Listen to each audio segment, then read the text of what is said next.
Hello students, हम पढ़ रहे हैं कॉस्टिंग। ठीक है, तो सबसे पहले हम मतलब समझते हैं कि कॉस्टिंग क्या है।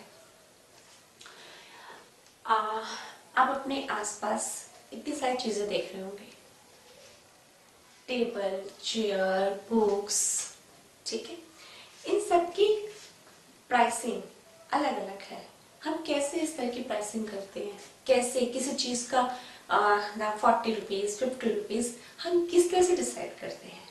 ये रैंडम प्रोसेस नहीं है, इसके पीछे पूरे एक सिस्टमेटिक प्रोसेस इन्वॉल्व है। ठीक है, तो ये जो प्रोसेस इन्वॉल्व है किसी भी चीज की प्राइस करने के लिए, इसको हम कॉस्टिंग कहते हैं।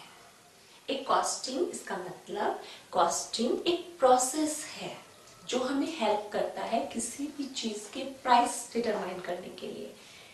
ठीक है, हम आराम आराम से चीजों को समझेंगे। सबसे पहले स्टूडेंट्स, आप अपने पास आपके पास बुक होनी चाहिए, आपके पास कैलकुलेटर होना चाहिए। ठीक है, मेरे जो नोट्स हैं वो तो आपके पास ऑलरेडी होंगे, एक कैलकुलेटर भी। ये सारी चीजें आप अपने पास लेकर रखिए। ठीक है, अब हम चीजों को समझते हैं। ठीक है, अब मैं एक बार फिर रिपीट करती हूँ, कॉस्टिंग क्या है। कॉस्टिंग एक किसी भी चीज की प्राइस डिटरमाइन करना, एक कैलकुलेशन है जिससे हम किसी भी चीज की प्राइस डिटरमाइन करते हैं। ठीक है, अच्छा, अब मैं इसकी डेफिनेशन लिख रही हूँ जो आप नोट करेंगे। ठीक है,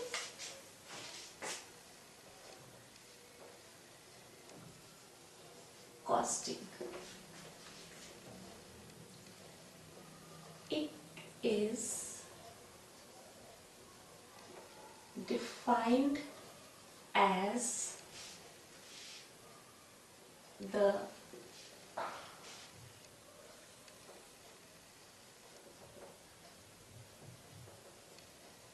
systematic process of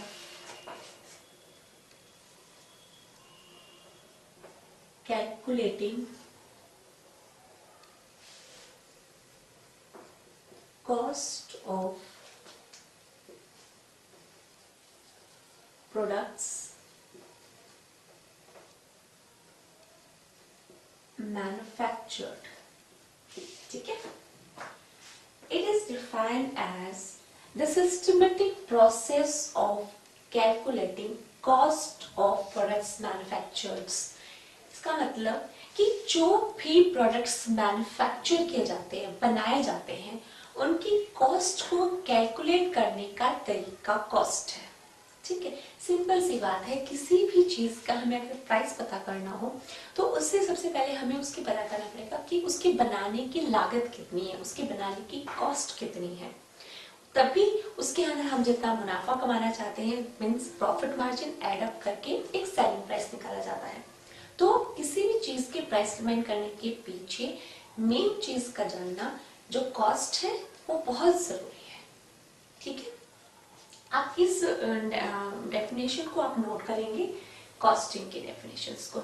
ठीक है, साथ ही साथ अब ये तो मैंने कहा प्रोडक्ट्स की कॉस्ट निकालना, सिर्फ प्रोडक्ट्स की कॉस्ट निकालना कॉस्टिंग नहीं है। आप बहुत सारी सर्विसेज भी यूज करते हैं। सर्विसेज जैसे ट्रांसपोर्ट सर्विस, अभी आप कहीं जाते हैं तो आप ट्रांसपोर्ट सर्विस यूज करते हैं, आप अपनी मोबाइल सर्विस यूज करते हैं, इलेक्ट्रिसिटी सर्विस हो गई। तो ये सारी सर्विसेज की भी आप कुछ ना कुछ पे करते हैं, तो उसकी कैलकुलेशन भी इसी कॉस्टिंग प्रोसेस से की जाती है। तो सिर्फ कॉस्टिंग प्रोडक्ट्स की कैलकुलेशंस, प्रोडक्ट्स की कॉस्ट कैलकुलेशन करने का तरीका नहीं है, साथ ही साथ हम जो हमें सर्विसेज प्रोवाइड की जाती है उसका कॉस्ट कैलकुलेशन का तरीका भी है। ठीक है, अब सेकंड चीज नोट करेंगे, इसी में आप एक चीज ऐड कर लेंगे। फर्स्ट, कॉस्टिंग क्या है, एक सिस्टमेटिक प्रोसेस है क्या चीज कैलकुलेट करने का, प्रोडक्ट्स, जो प्रोडक्ट्स मैन्युफैक्चर किए जाते हैं उनकी कॉस्ट कैलकुलेट करने का तरीका है। सेकंड क्या है, it is defined as the systematic process of calculating cost of providing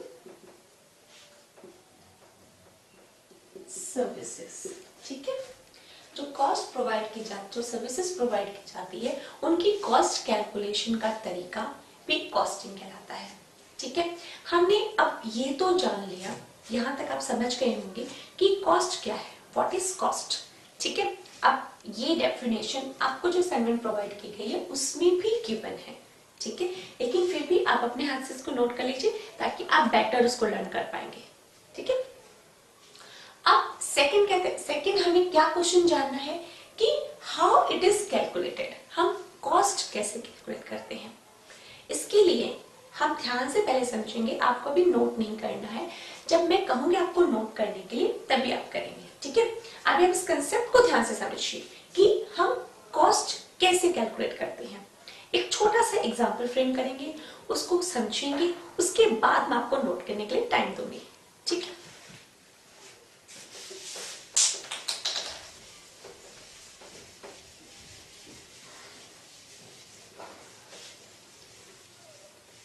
ठीक है, तो क्या एग्जाम्पल है,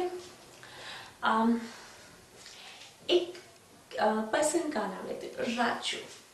राजू एक 19-20 इयर्स का बॉय है।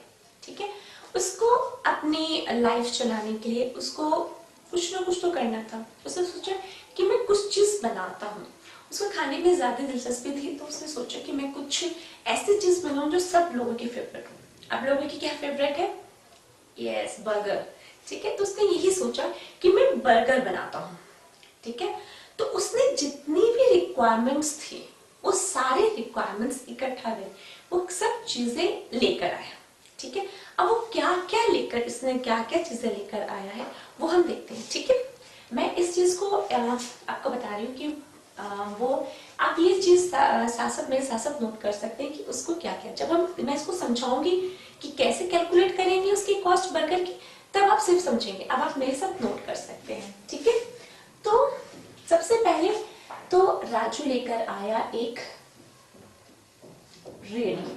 ठीक है, जिसपे वो बनाने वाला है बर्गर। ये भाई हमने उसकी बना दी एक रेडी। ठीक है, अब हमने एक स्टोव पे उसके लिए तैयार किया कि यहाँ पे ये स्टोव है, ये उसकी हेल्प करेगा बर्गर को बनाने के लिए। ठीक है, राजू के पास इतना पैसा तो था नहीं कि वो उसको परचेज कर सके, तो वो उसको रेंट पे लेकर आया। रेंट पे क्या उसने, इसका rent eight the rate of ₹250 per month. Monthly charges उसके थे 250। ठीक है, अब क्या जरूरत पड़ी बर्गर बनाने के लिए, बर्गर बन। ठीक है, burger bun eight the rate of ₹2 each, her burger ₹2 का। ठीक है, इसके बाद वो लेकर आए पोटैटोज। पोटैटोज लेकर आया 10 kg eight the rate of ₹20 पर kg। ठीक है, 10 kg पोटैटोज लेकर आया। उसके बाद ऑयल चाहिए, ऑयल लैंप के लिए चाहिए, मीन्स स्टोव के लिए चाहिए, और ऑयल उसको फ्राई करने के लिए भी चाहिए बर्गर्स को। ठीक है, ऑयल ₹100 का वो ऑयल लेकर आया। ठीक है, उसको चाहिए कि मैं जब बर्गर्स को सर्व करूं तो मेरी हेल्प करने के लिए कोई हो। एक साथ बहुत सारे कस्टमर्स आ गए तो मैं अटेंड नहीं कर पाऊंगा, तो उसने एक हेल्पर रखा। हेल्पर, इस हेल्पर ने कहा कि मैं हर बर्गर पे कुछ आपसे चार्ज करूंगा। तो उसने कहा कि हर बर्गर बनाने के मैं ₹2 आपसे चार्ज करूंगा। Helper for ₹2 for each burger. ठीक है, हर बर्गर के लिए ₹2 चार्ज करेगा हेल्पर। उसे एक हेल्पर की और जरूरत महसूस हुई कि मेरे पास एक घर पे भी एक हेल्पर हो जो मेरे को कुछ मार्केट से कुछ सामान लेकर आना है, या फिर मुझे उसको प्रिपरेशंस, जब कस्टमर से पहले भी हमें कुछ प्रिपरेशंस करके रखनी पड़ेगी बर्गर्स की, उसके लिए मुझे कुछ चाहिए, तो उसने एक हेल्पर भी और एक हेल्पर था। ये इसने मंथली बेसिस पे रखा। इसको हम हेल्पर 1 का नाम देते हैं, हमने इसको हेल्पर 2 का नाम दिया। ठीक है, हेल्पर 2 ये इसने रखा ₹4 पर मंथ। ये वाला हेल्पर हमारा मंथली बेसिस पे था। ठीक है, अच्छा इसके बाद बर्गर्स आप पोटैटो स्टोर कर सकते हैं, ऑयल स्टोर कर सकते हैं, लेकिन बर्गर बन वो आपको डेली बेसिस पे लेना, तो डेली बेसिस पे इतनी दूर मार्केट जाओ और फिर लेकर आओ।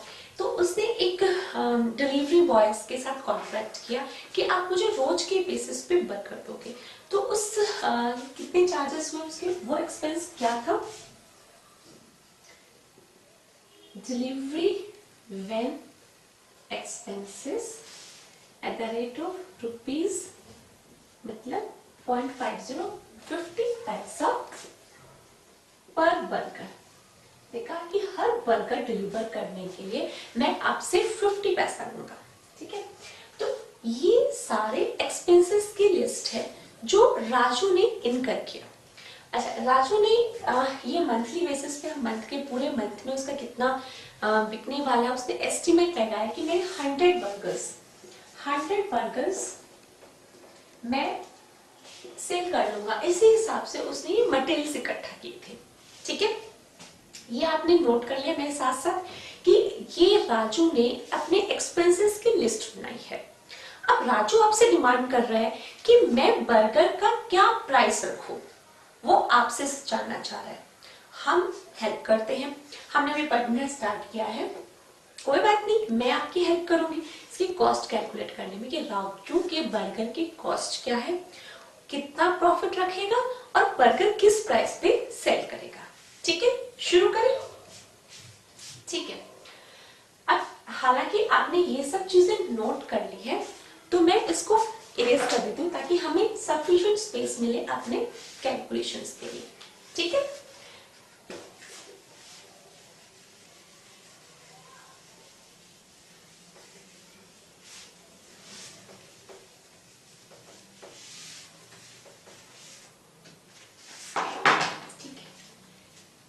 हम स्टार्ट करते हैं। सबसे पहले हमारा बर्गर बन। ठीक है, बर्गर बन हमें 100 बर्गर्स की कॉस्ट निकाली, 100 बर्गर्स की हम टोटल पहले कॉस्ट निकालेंगे। ठीक है, हमारा बर्गर की कॉस्ट थी ₹2, हमने बर्गर्स कितने लिए 100, तो 100 इंटू 200। ठीक है, सेकेंड पोटैटोस, उसने इतने पोटैटोस लेकर आया कि वो 100 बर्गर्स बनाने के लिए सफिशिएंट थे। ठीक है, 10 kg potatoes eight the rate of 20 पर kg। इसका मतलब टोटल कितना खर्चा किया, 10 into 20, इट इज ऑल्सो 200। ये भी 200 का अमाउंट निकला। ठीक है, ऑयल 100 रुपीज का था। ठीक है, ऑयल 100 रुपीज का था हमारा। हेल्पर वन कितना लेना था, 2 फॉर ईच बर्गर। इसका मतलब 100 बर्गर के लिए 100 इंटू 200। ठीक है, हेल्पर वन हमारे 100 बर्गर्स के लिए कितनी कॉस्ट पड़ी हेल्पर वन की, 200। हेल्पर टू वो मंथली बेसिस पे ले रहा था 200। ठीक है, उसके बाद हमारा वेन का एक्सपेंसेस हम उसको लिख लेते हैं डिलीवरी वैन का एक्सपेंस। हमारा डिलीवरी वैन का एक्सपेंस कितना हुआ, 0.50 पर बर्गर। इसका मतलब 100 इंटू 0.50, ये हो गया 50 रुपीज। ये हमारे सारी फिगर्स रुपीज में है। ठीक है, अब बताओ और क्या खर्चा हो गया, क्या हमने सारे एक्सपेंसेस को नोट कर लिया है, एक तो रह गया। उसके रेडी का रेंट जो कितना था per month, yes. Rent, rent कितना था? 250, ठीक है। अब हमने बस हमारे इसके अलावा तो और कोई खर्चा नहीं हुआ। अब आप इसको टोटल कर लीजिए, ये कितना हमारा टोटल हुआ है। चलिए आपके पास कैलकुलेटर है, फटाफट मुझे करके बताइए कितना हुआ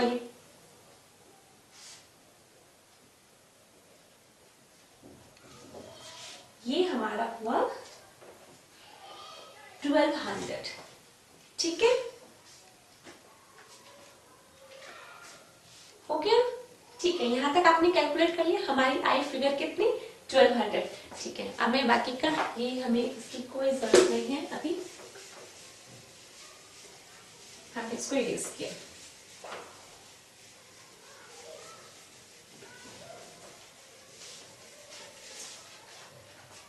ठीक है, ये हमारी 1200 की कॉस्ट कितने के लिए बर्गर्स की थी?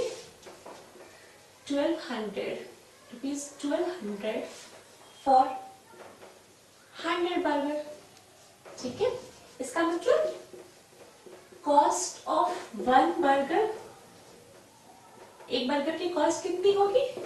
1200 डिवाइडेड बाय 100, दैट इज 12, ठीक है, ₹12। अरे वाह भाई, हमने तो बर्गर्स की कॉस्ट निकालना सीख लिया इतनी जल्दी, वेरी गुड। अब वो जितना मर्जी प्रॉफिट मार्जिन रखना चाहे, वो चाहे तो इसको 50 रुपीज पे सेल करे, वो चाहे तो इसको 20 रुपीज पे सेल करे, इसका मतलब उसको 12 से कम में सेल नहीं करना है, उसको प्रॉफिट अर्न करना है। तो ठीक है, यहां तक आपको बात समझ में आई? ठीक है, हमारे बर्गर की कॉस्ट हमने कितनी निकाली? 12, ठीक है। इसमें प्रॉफिट ऐड करोगे आप, you will get selling price. यहां तक सब ठीक है। अब हमें इस चीज से क्या समझ में आया कि हमें किसी भी चीज की कॉस्ट कैलकुलेट करना है तो हमें कुछ, ये हमारी एक्सपेंसेस की लिस्ट है, उसको हमें एड अप करना है, देन हम आराम से अपनी कॉस्ट निकाल सकते हैं किसी भी चीज के लिए। इन खर्चों को, इन एक्सपेंसेस को अच्छे से समझने के लिए हम इनको कुछ ग्रुप्स में, कुछ टाइप्स में डिवाइड करेंगे, ठीक है। हम उस पर ध्यान देते हैं कि हमें ये सीखना है कि ये किस किस तरह के एक्सपेंसेस हमें ऐड करने हैं ताकि हमें अपनी कॉस्ट मिल सके, ठीक है। ये वाला हमने तो उसकी हेल्प कर दी, अब हम इसको इरेज कर देंगे, ठीक है। हाँ, अब यहाँ पे हम सीखते हैं बर्गर बन, पोटैटोज, ऑयल, ये किस तरह के एक्सपेंसेस हैं? ये मटेरियल, इनको हम करेंगे मटेरियल्स वो सब्सटेंस है जो जिससे प्रोडक्ट्स की मैन्युफैक्चरिंग होती है। ये देखो, बर्गर बन, पोटैटोज, ऑयल, इसके बिना बर्गर्स नहीं बन सकता था। बर्गर के मेन एलिमेंट्स हैं कि बर्गर्स में इन सब की चीजों को एडअप होना बहुत जरूरी है। ये हमारे मटेरियल हुए, ठीक है, इनको हम कहेंगे मटेरियल,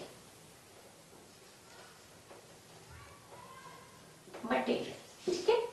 इसका मतलब हमने एक चीज समझी, मटेरियल क्या है? मटेरियल वो सब्सटेंस है जो किसी भी प्रोडक्ट्स को मैन्युफैक्चर करने का मेन एलिमेंट है, जिससे प्रोडक्ट्स मैन्युफैक्चर होता है, ठीक है। ठीक है, हमें पता चल गया। एक तो हमें किसी भी चीज की प्राइस निकालना हो, कॉस्ट निकालना हो, तो हम सबसे पहले मटेरियल लेंगे, ठीक है। सेकंड क्या है?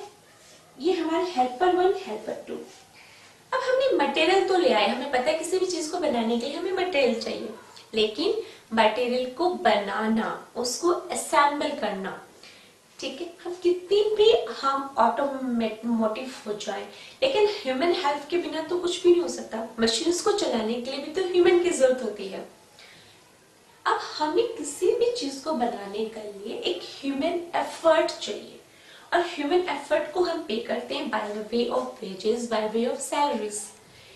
ये हमारे कहलाते हैं ह्यूमन एफर्ट, लेबर। हम इसको कॉस्टिंग की लैंग्वेज में कहते हैं लेबर, ठीक है। ये हमारे लेबर हुए, ठीक है। अब हमारे पास दो चीजें आ गई कि किसी भी चीज की मैन्युफैक्चरिंग करने के लिए हमें फर्स्ट चाहिए मटेरियल, सेकेंड हमारे पास होना चाहिए लेबर। ठीक है, नेक्स्ट हम बढ़ते हैं। नेक्स्ट हमें इसके इन दोनों चीजों के बाद भी हमें कुछ और एक्सपेंसेस करने पड़ते हैं। जैसे हमने यहाँ पर किया कि हमने हमारा डिलीवरी वैन का एक्सपेंस हो गया, हमारा हम राजू ये जो रेडी लेकर आया था उसकी रेंट, ये एक्सपेंस है, इसको हम कहते हैं एक्सपेंस। ठीक है, अब यहाँ पर आपको बात समझ में आई कि अगर हम मटेरियल, लेबर और एक्सपेंस को ऐड कर दें तो हमें मिल जाएगी अपने किसी भी प्रोडक्ट्स की कॉस्ट। क्लियर? यहां तक आपको समझ में आया? बहुत आराम से समझते हैं। ठीक है, मटेरियल, एक बार रिपीट करती हूँ, मटेरियल वो सब्सटेंस है जिससे आपका प्रोडक्ट्स बनता है, वो आपका मेन एलिमेंट है। ठीक है, मटेरियल को, एक रॉ मटेरियल को एक फिनिश्ड मटेरियल में कन्वर्ट करना, फिनिश्ड गुड में कन्वर्ट करना। जैसे सिर्फ पोटैटोस और बर्गर बन मिलके एक बर्गर बना, ठीक है, उसके लिए एक ह्यूमन एफर्ट की जरूरत हुई, उस ह्यूमन एफर्ट को हम कहेंगे लेबर। सेकेंड हमारा एलिमेंट हुआ कॉस्ट कैलकुलेट करने के लिए लेबर। ठीक है, उसके बाद हमें कुछ उसके ऊपर के खर्चे करने पड़ते हैं, तब जाके हमारी कॉस्ट निकलती है, उसको हमने कहा एक्सपेंस। ये तीनों हम एडअप करते हैं, हमारी निकल जाती है कॉस्ट। ठीक है, यहां तक हमें बात समझ में आई। नेक्स्ट, अब हम मटेरियल को थोड़ा सा और, मटेरियल लेबर एक्सपेंस को थोड़ा सा और डिटेल में, थोड़ा सा और इलेबोरेट करके समझेंगे कि ये है क्या। ठीक है, इसको भी थोड़ा सा डिटेल में जब समझोगे तब आपको समझ में आएगा कि कॉस्ट किस तरह से कैलकुलेट होती है। मटेरियल, अब मुझे मटेरियल दो तरह के, मटेरियल इनफैक्ट मटेरियल, लेबर और एक्सपेंस, ये तीनों जो एलिमेंट है, तीनों मिला के हम कहलाते हैं। आप इस चीज को नोट कर लीजिएगा कि हमें हमारे एलिमेंट्स ऑफ कॉस्ट, ये तीनों मिला के हमारे एलिमेंट ऑफ कॉस्ट होते हैं। इसका मतलब एलिमेंट ऑफ कॉस्ट में हमारा फर्स्ट नंबर पर आया मटेरियल, सेकेंड हमारा हुआ लेबर, थर्ड हमारा हुआ एक्सपेंस। ठीक है, ये हमारे क्या है, एलिमेंट्स ऑफ कॉस्ट। ठीक है, अब मटेरियल, लेबर, एक्सपेंस, इसको हम अगर हम बाइफरकेट करने लगे, फिर से इसको समझने लगे, तो इन तीनों को हम दो टाइप्स में डिवाइड कर सकते हैं। एक तो डायरेक्ट एंड इनडायरेक्ट। ठीक है, इसका मतलब direct material, indirect material, direct labour, indirect labour, direct expense, indirect expense. ठीक है, अब आपने ये चीजें नोट कर ली होंगी। एक तो मैंने सबसे पहले नोट करने के लिए था डेफिनेशंस, जो मैंने कॉस्टिंग की डेफिनेशंस बताई। सेकंड, ये एग्जांपल्स जो मैंने आपको फ्रेम किया, और थर्डली जो मैंने आपको एलिमेंट्स ऑफ कॉस्ट, आपको साथ साथ नोट करना है। ठीक है, अब एक मिनट के लिए आप रुक जाना राइटिंग करने के लिए। अब आप कंसेप्ट को समझिए।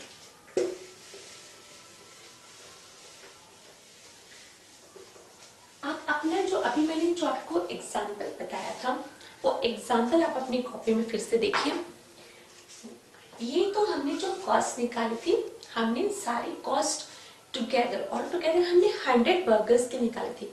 अगर हम स्टेप बाय स्टेप ही यहीं पर हम पर बर्गर के लिए निकालना शुरू करें तो हमें कॉस्ट किस तरह से हम निकाल पाएंगे। ठीक है, हम देखते हैं कि अगर हमें पर यूनिट निकालना हो, यहाँ पे देखिए, पर बर्गर की अगर हमें कॉस्ट निकालनी हो, बर्गर बन 2 रुपीज का था, तो पर बर्गर हमारा बर्गर बन का खर्चा कितना है, 2। पटेटोस हमारे यहाँ पे हमने राजू से और पूछा कि एक टिक्की बनाने के लिए आपको कितने आलू की जरूरत पड़ती है। उसने कहा कि हमें तकरीबन मुझे 100 ग्राम्स की एक टिक्की बनती है और वो एक बर्गर बनाने के लिए यूज होती है। ठीक है, अगर 100 ग्राम्स यूज होता है एक टिक्की के लिए तो 100 ग्राम्स का हम यहाँ पे कैलकुलेट करके देखते हैं कि 1 kg का प्राइस है 20 रुपीज, तो 100 ग्राम्स के लिए कितना होगा 20 divided by 1000 grams into 100 grams. ठीक है, ये इसका आंसर मिला हमें 2। तो हमने ये भी इजीली कैलकुलेट कर लिया कि पर बर्गर हमारा पोटैटोस का खर्चा, हमारा आलू का खर्चा है 2 रुपीज का। ठीक है, पर बर्गर में ऑयल कितना यूज हुआ, ये जब हमने राजू को पूछा कि पर बर्गर बनाने के लिए आपने कितना ऑयल यूज किया, एक बर्गर में कितना ऑयल यूज किया, तो यहाँ पे राजू थोड़ा सा सोच में पड़ गया कि उसको खुद नहीं पता कि कितना लगा, तकरीबन कितने अमाउंट का खर्च हो गया। ऑल टुगेदर तो वो 100 का लेकर आया था, तो वो तो 100 बर्गर्स बनाने में निकल गया, लेकिन हर बर्गर पे कितना हुआ वो निकालना थोड़ा मुश्किल था कि हर बर्गर पर हम आइडेंटिफाई कर पाए। ठीक है, हाँ अगर वैसे आप निकालना चाहो तो ठीक है, आप देखोगे 100 बर्गर्स बनाए, 100 रुपीज का खर्चा है तो 1 रुपीज। ठीक है, 1 रुपीज का उस तरह से कैलकुलेट कर सकते हो, लेकिन कि ऑयल कितना अमाउंट में ऑयल यूज हुआ है और कितना प्राइस उसका रहा होगा उतने छोटे से अमाउंट का, ये पता लगाना मुश्किल है। ठीक है, तो यहाँ पे ये फिगर हमें आइडेंटिफाई करना मुश्किल है, इसको हम छोड़ते हैं। नेक्स्ट लेबर जो हेल्पर 1 था हमारा, हेल्पर 1 ने तो 2 रुपीज मांगे थे कि हर बर्गर के लिए मैं 2 रुपीज लूंगा, तो यहाँ पे पर यूनिट उसकी कॉस्ट कितने 2। सेकेंड हेल्पर तो मंथली बेसिस पे था, तो हर बर्गर बनाया उस पे, हर बर्गर पे हमने सेकेंड हेल्पर को कितने दिए, ये अगेन आइडेंटिफाई करना मुश्किल है। फर्स्ट को तो हमें पता है कि जितने बर्गर्स बनेंगे हर बर्गर पर हमें हेल्पर 1 को 2 रुपीज देने, लेकिन हर बर्गर बनने में हेल्पर 2 को कितना दिया, हेल्पर 2 का कितना खर्चा आया, ये बताना थोड़ा मुश्किल है। ठीक है, अगेन हम इसको यहाँ पे ब्लैंक छोड़ेंगे, यहाँ पे हमने एक क्वेश्चन मार्क की तरफ छोड़ दिया, इसको भी हमने क्वेश्चन मार्क की तरफ छोड़ दिया। आगे बढ़ते हैं, डिलीवरी वैन का एक्सपेंस। डिलीवरी वैन का एक्सपेंस इसने पहले ही कहा था कि पर बर्गर में 50 पैसे लूंगा, तो ये भी इजीली कि पर बर्गर हमने कितना खर्चा किया, वैन के ऊपर डिलीवरी वैन का एक्सपेंस कितना था, डिलीवरी का 50 पैसे, इजीली कैलकुलेट। लेकिन रेंट कि हमने राजू ने अपनी रेडी के लिए जो रेंट दिया था 250 पर मंथ का रेंट दिया था, तो हर बर्गर बनाने के लिए रेंट कितना पड़ा, ये अगेन क्वेश्चन मार्क है।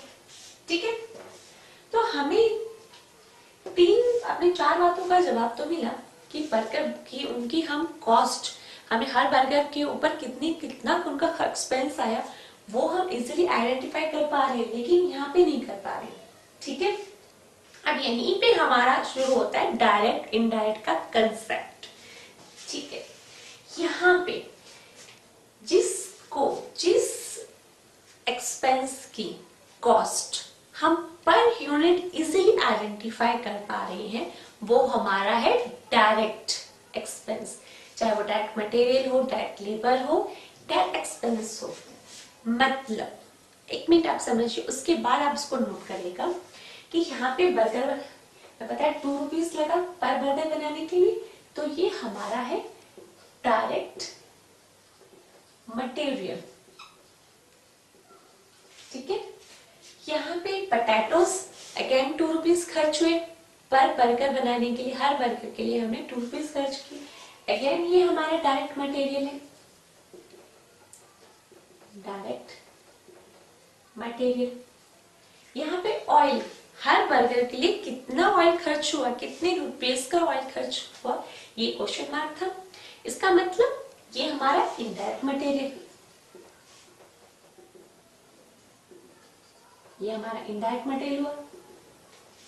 ठीक है, यहाँ पे हेल्पर वन हम हर बर्गर के लिए हम 2 रुपीज दे रहे थे हेल्पर 1 को, ये हमारी डायरेक्ट लेबर हुई।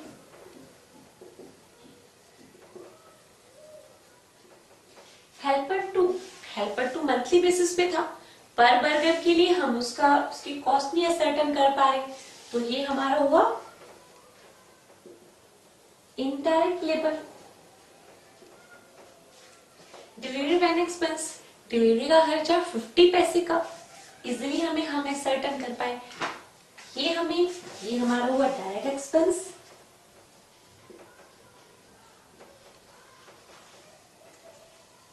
और जो रेंट था, रेंट हम पर बर्गर एलोकेट नहीं कर पाए, ये हमारा था इनडायरेक्ट एक्सपेंस।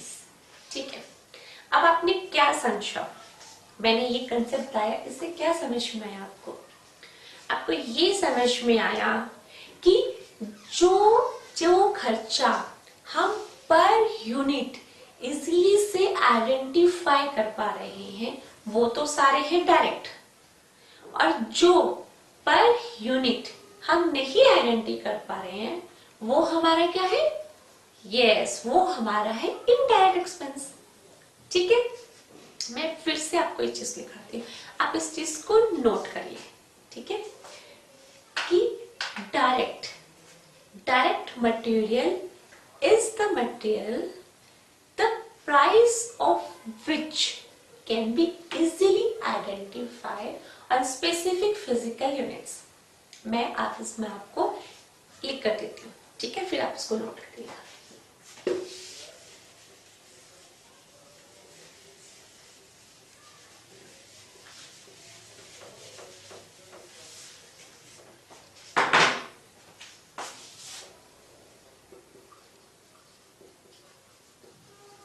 डायरेक्ट मटेरियल, ठीक है,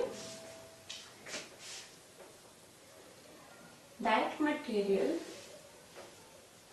is the material the cost of which can be easily identified on specific physical units। ठीक है, direct material is the material, direct material वो मटेरियल है the cost of which can be easily identified, जिसकी cost हम easily identified कर सकते हैं on specific physical units. हर एक यूनिट्स पे हम उसकी कॉस्ट निकाल सकते हैं कि हर एक यूनिट्स बनाने के लिए मटेरियल कितना लगा है, ये हम इजीली बता पा रहे हैं, इजीली कैलकुलेट कर सकते हैं, वो हमारा है डायरेक्ट मटेरियल। अदरवाइज वो क्या है? Indirect material. वेरी गुड, आप इसको नोट डाउन करेंगे। ठीक है, otherwise it is indirect material. ठीक है, आप ये नोट डाउन करिए। और इसके एग्जाम्पल के लिए मैंने जो एग्जाम्पल आपको फ्रेम करवाया था वो आप नोट कर सकते हैं कि डायरेक्ट मटेरियल आपका क्या हुआ? Burger bun and potatoes as per this example. ठीक है, और इनडायरेक्ट मटेरियल आपका क्या हुआ? ऑयल। ठीक है, take your time and note it down, आप इसको नोट कीजिए।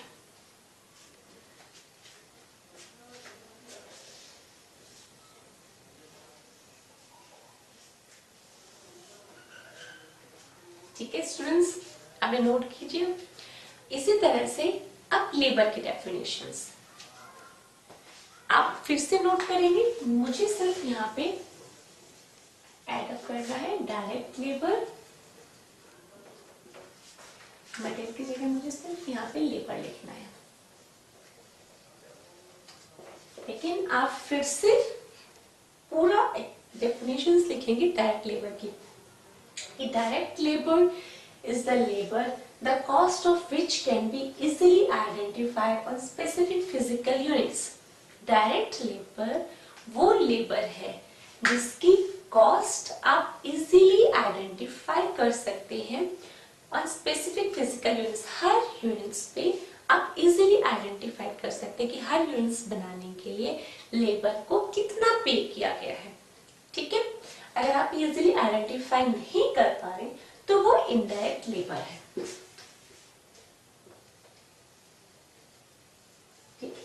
As per this example helper 1 आपका डायरेक्ट लेबर है, हेल्पर 2 आपका इनडायरेक्ट लेबर है। ठीक है, आपने नोट किया इसे? ठीक है, इसी तरह से हम एक्सपेंस के बारे में बात करेंगे। हमारा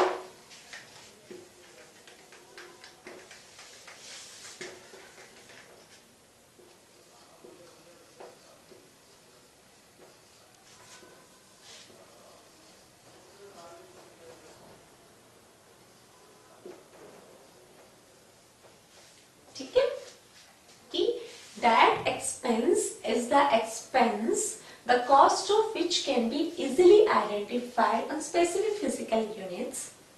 कि डायरेक्ट एक्सपेंस वो एक्सपेंस है जिसकी कॉस्ट आप इजीली आइडेंटिफाई कर सकते हैं ऑन स्पेसिफिक फिजिकल यूनिट्स। अगर आप ऐसा नहीं कर सकते तो वो इनडायरेक्ट एक्सपेंस है। क्लियर? आप ये तीनों डेफिनेशंस अपने नोटबुक में नोट डाउन करेंगे। ठीक है,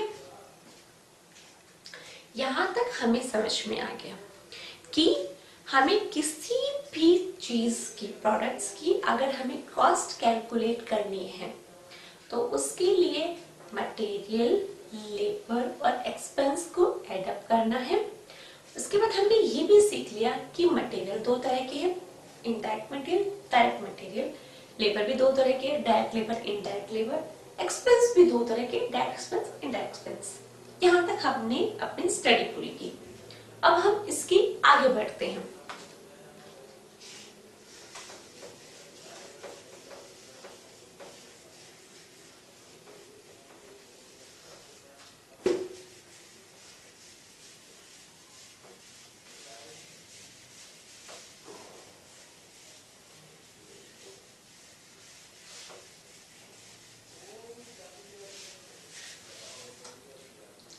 आपने जैसे अकाउंट्स में पढ़ा कि अकाउंट्स में आप अपना या तो प्रॉफिट एंड लॉस अकाउंट बनाते थे, बैलेंस शीट बनाते थे अपने फाइनेंशियल पोजीशंस जानने के लिए, या फाइनेंशियल उसकी क्या रिजल्ट है वो जानने के लिए आप प्रॉफिट एंड लॉस अकाउंट बनाते थे।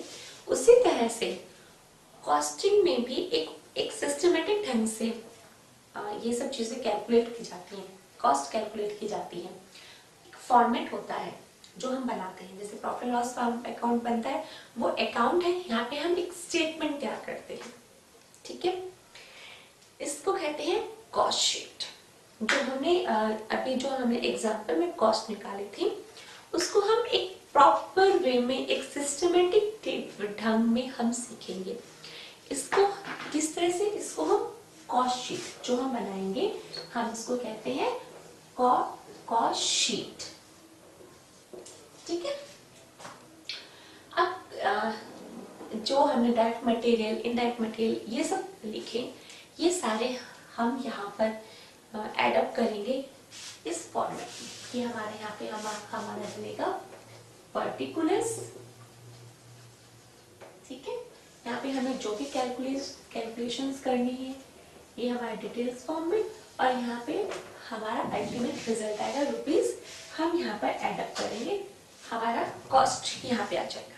ठीक है, समझ में आया कि जिस तरह से हम फाइनेंशियल अकाउंट्स में प्रॉफिट एंड लॉस अकाउंट या बैलेंस शीट बनाते थे, एक फॉर्मेट में बनाते थे, कहने का मतलब इसी तरह से कॉस्टिंग में भी एक फॉर्मेट में ये सब चीजें लिखी जाती है, जिसको हम कहते हैं कॉस्ट शीट।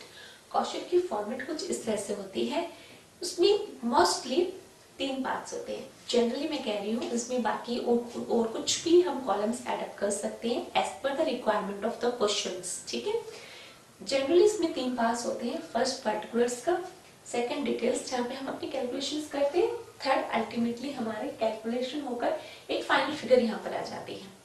ठीक है, अच्छा, हम अपने क्वेश्चंस करने के पहले कुछ और चीजें सीखना जरूरी है कि यहाँ पे क्या क्या चीजें और आती हैं अच्छे से, जिस तरह से हर हेडिंग के अंदर जैसे हम बैलेंस शीट में करते हैं कि हमारा कैपिटल आया, फिर हमारा वहाँ पे सिक्योर्ड लोन है, हमारी लाइबिलिटीज हैं, इसी तरह से कुछ हेडिंग्स हैं।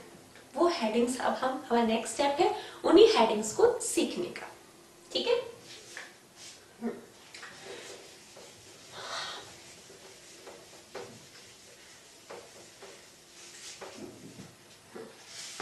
फर्स्ट हमारी हेडिंग होती है प्राइम कॉस्ट।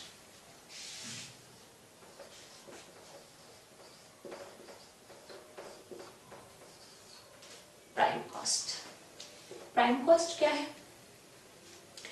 प्राइम कॉस्ट अभी हमने सीखा direct material, direct labour, direct expense, इन तीनों को ऐड अप कर दीजिए, प्राइम कॉस्ट मिल जाएगा आपको। इतना सिंपल, इजी भी हो क्या? Again I am saying prime cost क्या है? Prime cost is the sum of, किसका सम है ये? Direct material, direct labour, direct expense, इनका सम है प्राइम कॉस्ट। ठीक है, आप अभी नोट डाउन करेंगे कि प्राइम कॉस्ट क्या है। Prime cost equal to direct material plus direct labour plus direct expense. ठीक है, तो हमने जो डायरेक्ट वाली चीज थी, हमने जो डायरेक्ट इनडायरेक्ट अभी सीख रहे थे, हम इन डायरेक्ट की ग्रुपिंग कर देते हैं तो हमें क्या मिल जाता है? Prime cost. उसी तरीके से अगर हम इनडायरेक्ट एक्सपेंस की ग्रुपिंग कर देते हैं तो हमें क्या मिलता है? ओवरहेड्स। इसका मतलब ओवरहेड्स क्या हुए? हमारे इनडायरेक्ट मटेरियल प्लस, हम इस फॉर्म में लिख देते हैं, indirect labour plus indirect expense, ये मिलकर हुआ हमारा ओवरहेड। ठीक है, आपको ये चीज क्लियर हुई? मैं फिर से रिपीट कर रही हूं एक बार। जितने भी आपने डायरेक्ट चीजें सीखी, direct material, direct labour, direct expenses, इन सबको आप सम कर देते हो तो आपको मिलता है प्राइम कॉस्ट। ठीक है, अब प्राइम कॉस्ट क्या है, क्यों कैलकुलेट करना है, मैंने अभी आपको बताया कि हम कॉस्ट शीट जो बनाएंगे यहाँ पे हमें कुछ हेडिंग्स, हम हर चीज की हेडिंग्स करते जाएंगे। तो पहले इन चीजों की एडअप करेंगे तो हमें प्राइम कॉस्ट मिलेगा, फिर हम indirect material, indirect labour, indirect expense, इनको एडअप करेंगे, ओवरहेड्स मिलेगा। तो ये कुछ हेडिंग्स है, कुछ इनको हम कहते हैं कंपोनेंट्स। अब हमारे पास जो आ रहे हैं प्राइम कॉस्ट, अभी हमने दो ही सीखे, ओवरहेड्स, ये हमारे कंपोनेंट्स हैं, ये हमारे अपनी कॉस्ट शीट की हेडिंग्स हैं जो हमें यहाँ पर लिखनी है क्वेश्चन सॉल्व करते समय, इसलिए हम इसको पहले समझ रहे हैं। ठीक है, समझ में आपको? प्राइम कॉस्ट और ओवरहेड आपने अच्छे से समझ लिया क्या है।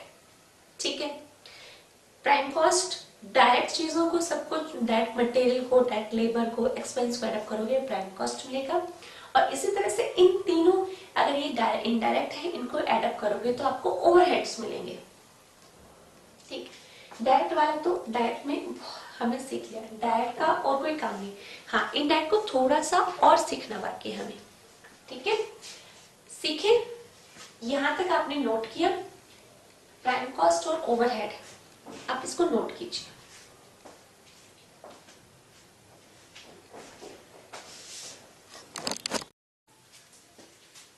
हेलो स्टूडेंट्स, हम बात कर रहे थे ओवरहेड्स के बारे में। मैं एक बार फिर से लिखना चाहूंगी ओवरहेड्स, मैंने क्या कहा था, ओवरहेड्स क्या होते हैं? Overheads indirect material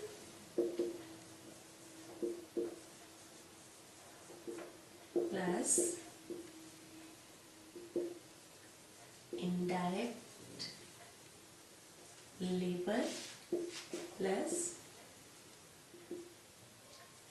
indirect expense, ये तीनों मिला के बनते हैं ओवरहेड्स। ठीक है, ये चीज आपने नोट की होगी।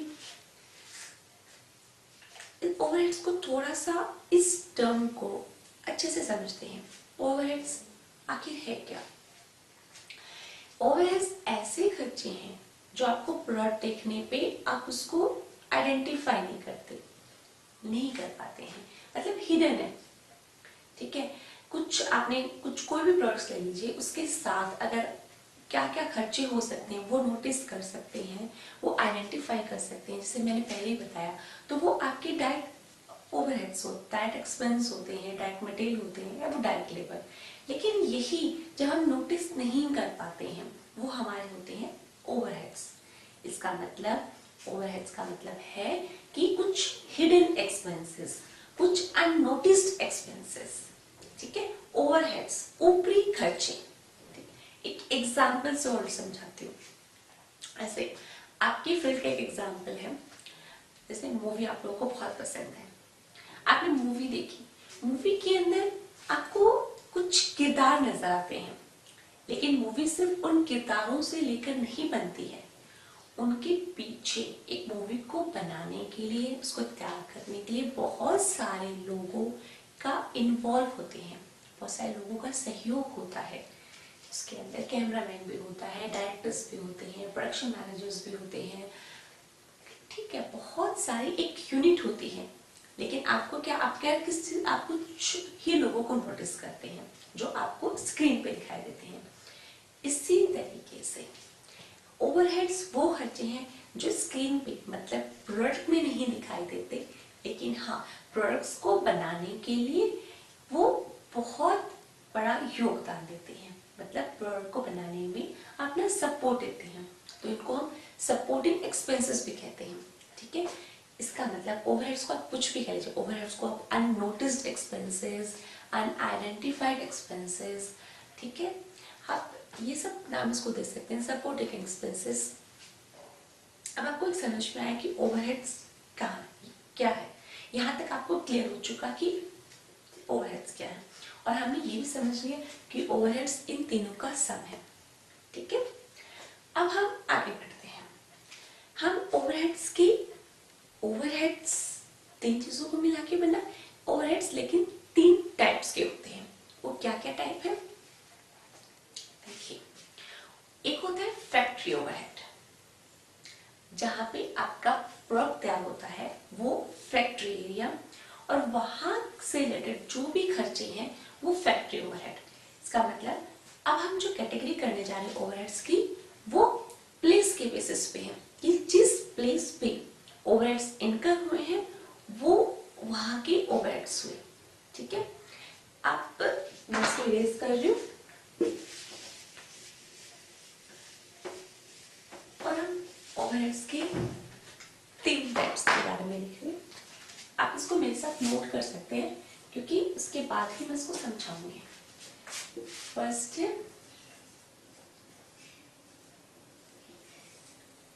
Factory overhead, second office and administrative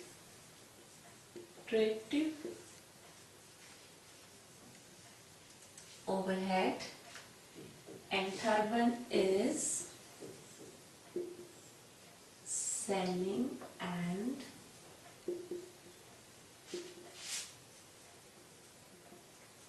distribution overhead। ठीक है, ये आपने नोट कर लिया। अब इसको समझते हैं। फैक्ट्री ओवरहेड के बारे में मैं थोड़ा सा बता चुकी हूँ आपको कि इन ओवरहेड की ग्रुपिंग, इन ओवरहेड की कैटेगरी हमने उनके प्लेस के हिसाब से बनाई है कि जिस जिस जगह पे ये खर्चे हुए हैं, जहां जहां ये इनकर हुए हैं, उस हिसाब से उनको नाम दे दिया गया। ठीक है, हमारा प्रोडक्ट्स इन तीनों प्लेस से होके निकलता है। प्रोडक्ट्स की मैन्युफैक्चरिंग फैक्ट्री में होती है। प्रोडक्ट से रिलेटेड जितना भी क्लरिकल, जितना भी एडमिनिस्ट्रेटिव वर्क होता है अकाउंटिंग वर्क, ये सारा हमारा ऑफिस में होता है। तो एक फैक्ट्री के साथ साथ हमेशा एक ऑफिस भी जुड़ा हुआ है। तो इससे रिलेटेड खर्चे office and administrative overhead. Third, हमारा प्रोडक्ट जब तैयार होता है उसके बाद वो मार्केटिंग के लिए, सेलिंग के लिए तैयार है, वहां से रिलेटेड उसके खर्चे सेलिंग एंड डिस्ट्रीब्यूशन ओवरहेड कहलाते हैं। इसका मतलब ये जो हमने कैटेगरी बनाई है, हमने 3 टाइप्स बताए हैं आपको ओवरहेड्स के, ये उसकी प्लेस से रिलेटेड है। फैक्ट्री में हुआ खर्चा फैक्ट्री ओवरहेड, ठीक है। ऑफिस में हुआ खर्चा office and administrative overhead. Product की सेल के समय हुआ खर्चा सेलिंग एंड डिस्ट्रीब्यूशन ओवरहेड, ठीक है। ये आपको समझ में आई? यहां तक आपने इसको नोट भी कर लिया, ठीक है। अब एक चीज दिमाग में आ रही होगी कि फैक्ट्री ओवरहेड, अगर हमें इसका एग्जांपल मिल जाता कि ये फैक्ट्री ओवरहेड कौन से हैं, तो एक बेटर आपको समझ में आता। अब मैं यही कर रही हूँ, आपको मैं ये अच्छे से एक आपको एग्जांपल्स के साथ समझाऊंगी कि फैक्ट्री ओवरहेड्स कौन कौन से हैं, ऑफिस एडमिनिस्ट्रेटिव ओवरहेड क्या है, और लास्ट हमारा सेलिंग एंड डिस्ट्रीब्यूशन ओवरहेड क्या है, ठीक है। इसके लिए हम एक चार्ट बनाएंगे।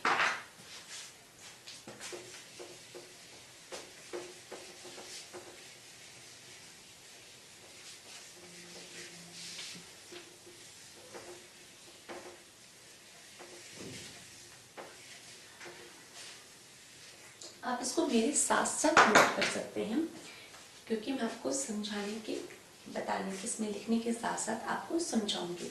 आप मेरे साथ साथ उसको बनाइए।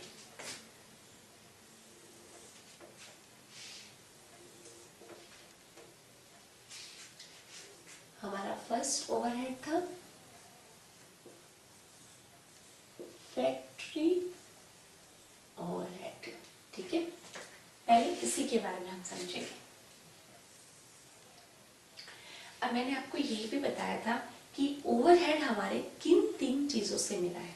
इसका मतलब अब हमारे पास होंगे फैक्ट्री की इनडायरेक्ट मटेरियल, फैक्ट्री की इनडायरेक्ट लेबर और फैक्ट्री की इनडायरेक्ट एक्सपेंसेस। क्योंकि ओवरहेड का मतलब ही क्या था? इनडायरेक्ट मटेरियल, इनडायरेक्ट लेबर और इनडायरेक्ट एक्सपेंस, ठीक है। तो इसका मतलब फैक्ट्री की इनडायरेक्ट मटेरियल, फैक्ट्री की इनडायरेक्ट लेबर, फैक्ट्री की इनडायरेक्ट एक्सपेंसेस। हम इनके एग्जांपल्स देखेंगे कि इनडायरेक्ट मटेरियल क्या है, फैक्ट्री से रिलेटेड, फैक्ट्री से रिलेटेड इनडायरेक्ट लेबर क्या है, फैक्ट्री से रिलेटेड इनडायरेक्ट एक्सपेंस क्या है, ठीक है। अब 1 बाय 1 करके हम इनके एग्जांपल्स नोट करेंगे। सबसे पहले हम लेते हैं फैक्ट्री की इनडायरेक्ट मटेरियल।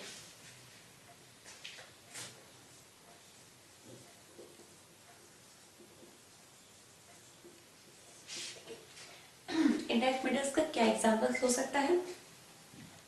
आप अपने राजू की रेडी वाला एग्जांपल्स भी दिमाग में ला सकते हैं। वहां पे हमारे क्या थे? इनडायरेक्ट मटेरियल क्या था हमारा वहां पे? यस, हमारा ऑयल इनडायरेक्ट मटेरियल था। 2 टाइप के ऑयल वहां पे यूज किए थे, लैम्प के लिए और बर्गर्स के लिए, ठीक है। तो हमारा इनडायरेक्ट मटेरियल्स क्या होगा फैक्ट्री एरिया में? ऑयल। वेरी गुड, ठीक है। अगर और हम अपने एग्जाम्पल से थोड़ा सा आगे चलें, बाकी इंडस्ट्रीज की बात करें, तो ऑयल के साथ साथ ग्रीस जो हम यूज करते हैं वो भी हमारा इनडायरेक्ट मटेरियल होगा। और क्या हो सकता है? कॉटन वेस्ट, जो हम कॉटन यूज करते हैं, वो प्रोडक्ट्स के साथ आइडेंटिफाई नहीं है, हाँ, लेकिन वो एक खर्चा है, ऊपरी खर्चा जरूर है। तो हमारा हुआ कॉटन वेस्ट भी इनडायरेक्ट मटेरियल। और क्या हो सकता है? ब्रशेस, जो हम स्वीपिंग के लिए जो ब्रशेस यूज कर रहे हैं, प्रोडक्ट से कोई लेना देना नहीं है, लेकिन हाँ, उसको बनाने के लिए हमने जरूर उसको खर्चा किया है, ठीक है। वो इनडायरेक्टली रूप से, इनडायरेक्ट, तभी तो हम उसको नाम दे इनडायरेक्ट मटेरियल है। प्रोडक्ट में इन्वॉल्व नहीं है, प्रोडक्ट में दिखता नहीं है, लेकिन उसको बनाने के लिए ही ये एक खर्चा किया गया, ठीक है। तो हमारे हो गए ब्रशेस फॉर स्वीपिंग, ठीक है। इसी तरह के ये जो छोटे छोटे खर्चे, हम इनको कंज्यूमेबल स्टोर्स, एक साथ हम इनको कंज्यूमेबल स्टोर्स भी कह सकते हैं, ठीक है। ये छोटी छोटी जो चीजें चाहिए हमें, जो ये छोटी छोटी इनडायरेक्ट मटेरियल है, ये हम इनको कंज्यूमेबल स्टोर्स भी कहते हैं। यहाँ तक आपको बात समझ में आई? ये एक एग्जॉस्टिव लिस्ट नहीं है, मतलब कि हमारे एग्जाम्पल्स, हमारी लिस्ट यहीं तक सीमित नहीं है, और भी बहुत सारे हो सकते हैं, ठीक है। और बहुत सारे होते हैं, लेकिन हमने कुछ समझ लेना है यहाँ पे, ताकि आपको बाकी तो आप समझ ही लोगे। अगर आपको कुछ समझ में आ गया तो आप बाकी को जब समझ क्वेश्चंस करोगे, आपको अपने आप समझ में आएगा, आप अपने आप ऐड कर सकोगे उसको कि कौन सा डायरेक्ट मटेरियल, कौन सा इनडायरेक्ट मटेरियल है, ठीक है। यहाँ तक क्लियर हुआ आपको? हमने बात की फैक्ट्री एरिया में हमारे इनडायरेक्ट मटेरियल की। अब हम बात करते हैं फैक्ट्री एरिया में अपने इनडायरेक्ट लेबर की। फैक्ट्री एरिया के अंदर हमारा इनडायरेक्ट लेबर क्या होगा? कुछ लेबर्स, कुछ हेल्पर्स तो हमारे प्रोडक्शन में इन्वॉल्व होते हैं। हम अपने एग्जांपल्स की वापस बात करते हैं। हमारा हेल्पर 1 तो रेडी के साथ ही था कि जब भी कस्टमर्स आए, वो प्रिपेयर करके देना था उसको, हर वर्कर के साथ वो अपना चार्ज कर रहा था, तो वो था डायरेक्ट लेबर। एक लेबर था जो कस्टमर्स को दिखाई नहीं दे रहा था, वो घर पे था, लेकिन वो भी प्रोडक्शन में हेल्प कर रहा था। प्रोडक्शन से बाकी रेडी से हट के जो भी काम होते थे, उससे पहले जो प्रिपरेशंस करनी होती थी, उसमें वो हेल्पर टू हेल्प कर रहा था, ठीक है। तो यहाँ पे वो लेबर्स है जो प्रोडक्शन में डायरेक्टली इन्वॉल्व नहीं है, हाँ, लेकिन उसकी जरूरत बहुत है प्रोडक्ट को बनाने के लिए। कौन कौन से होते हैं? स्टोर कीपर्स, जो हमारे मटेरियल्स को संभाल कर रखते हैं, उनको अच्छे से क्लासिफाई करके रखते हैं। एक स्टोर रूम होता है हर फैक्ट्री के अंदर, ठीक है, जहाँ पे मटेरियल स्टोर करते हैं। तो उन मटेरियल्स की देखभाल करने के लिए एक कीपर, स्टोर कीपर्स, उसको जो भी वेजेस पे किए हमने, वो हमारे हुए इनडायरेक्ट लेबर। इसी तरीके से फोरमैन, फोरमैन कौन होता है? जो प्रोडक्शन को देखता रहता है कि प्रोडक्शन ढंग से हो रही है नहीं हो रही, एक तरीके से सुपरवाइजर होता है, ठीक है। तो उसको जो हमने वेजेस पे किए, वो भी हमारे इनडायरेक्ट हुए, क्लियर। क्योंकि फोरमैन और स्टोर कीपर्स दोनों ही प्रोडक्शन में इन्वॉल्व नहीं है, हाँ, उनको सपोर्ट्स करते हैं, ठीक है। ये हमने 2 एग्जांपल्स लिए, तो आप इसको मेरे साथ साथ नोट कीजिए। सैलरी या उनको जो भी वेजेस पे की, वेजेस ऑफ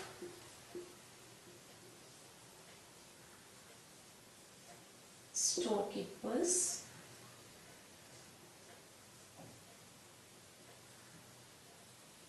फोरमैन, ठीक है।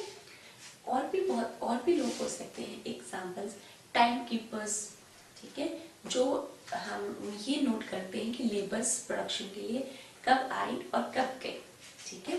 तो उनको भी जो हमने पे किया, वो भी हमारा इनडायरेक्ट लेबर,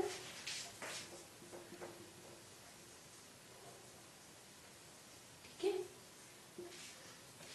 तो हमने कुछ एग्जांपल्स लिए हैं हमारे इनडायरेक्ट लेबर के। Salary and wages of store keepers, foreman, time keepers, ठीक है। आपको इनडायरेक्ट लेबर भी समझ में आया? Clear, very good.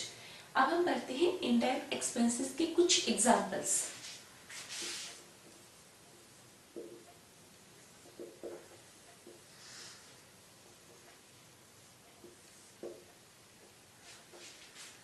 Indirect expenses, ठीक है। हमारे फैक्ट्री एरिया में कुछ इनडायरेक्ट एक्सपेंसेस, हम यहाँ पे अपने एग्जांपल्स को फिर से दोहराएंगे। राजू की रेडी में हमारे इनडायरेक्ट एक्सपेंस क्या थे? सोचो क्या थे हमारे? यस, हमारे हमने वहाँ पे रेंट लिया था, हमने जो रेडी का जो रेंट था, जो स्टोव और रेडी का जो रेंट था वो इनडायरेक्ट एक्सपेंस था। इस तरीके से फैक्ट्री एरिया के अंदर हमारे इनडायरेक्ट एक्सपेंस क्या होंगे, हमारा रेंट ऑफ फैक्ट्री प्रीमिसेस। अगर हमारी फैक्ट्री रेंटेड है तो उसका रेंट, अगर हमने ओन की है, हमारी खुद की, डेप्रिसिएशन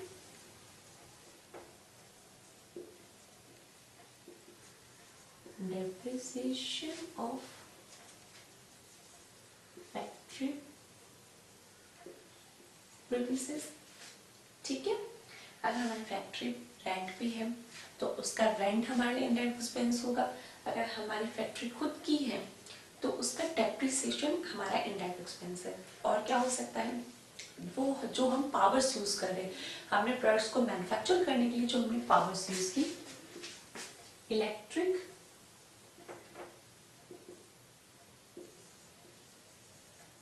इलेक्ट्रिक पावर और लाइटनिंग, हीट एंड लाइटनिंग,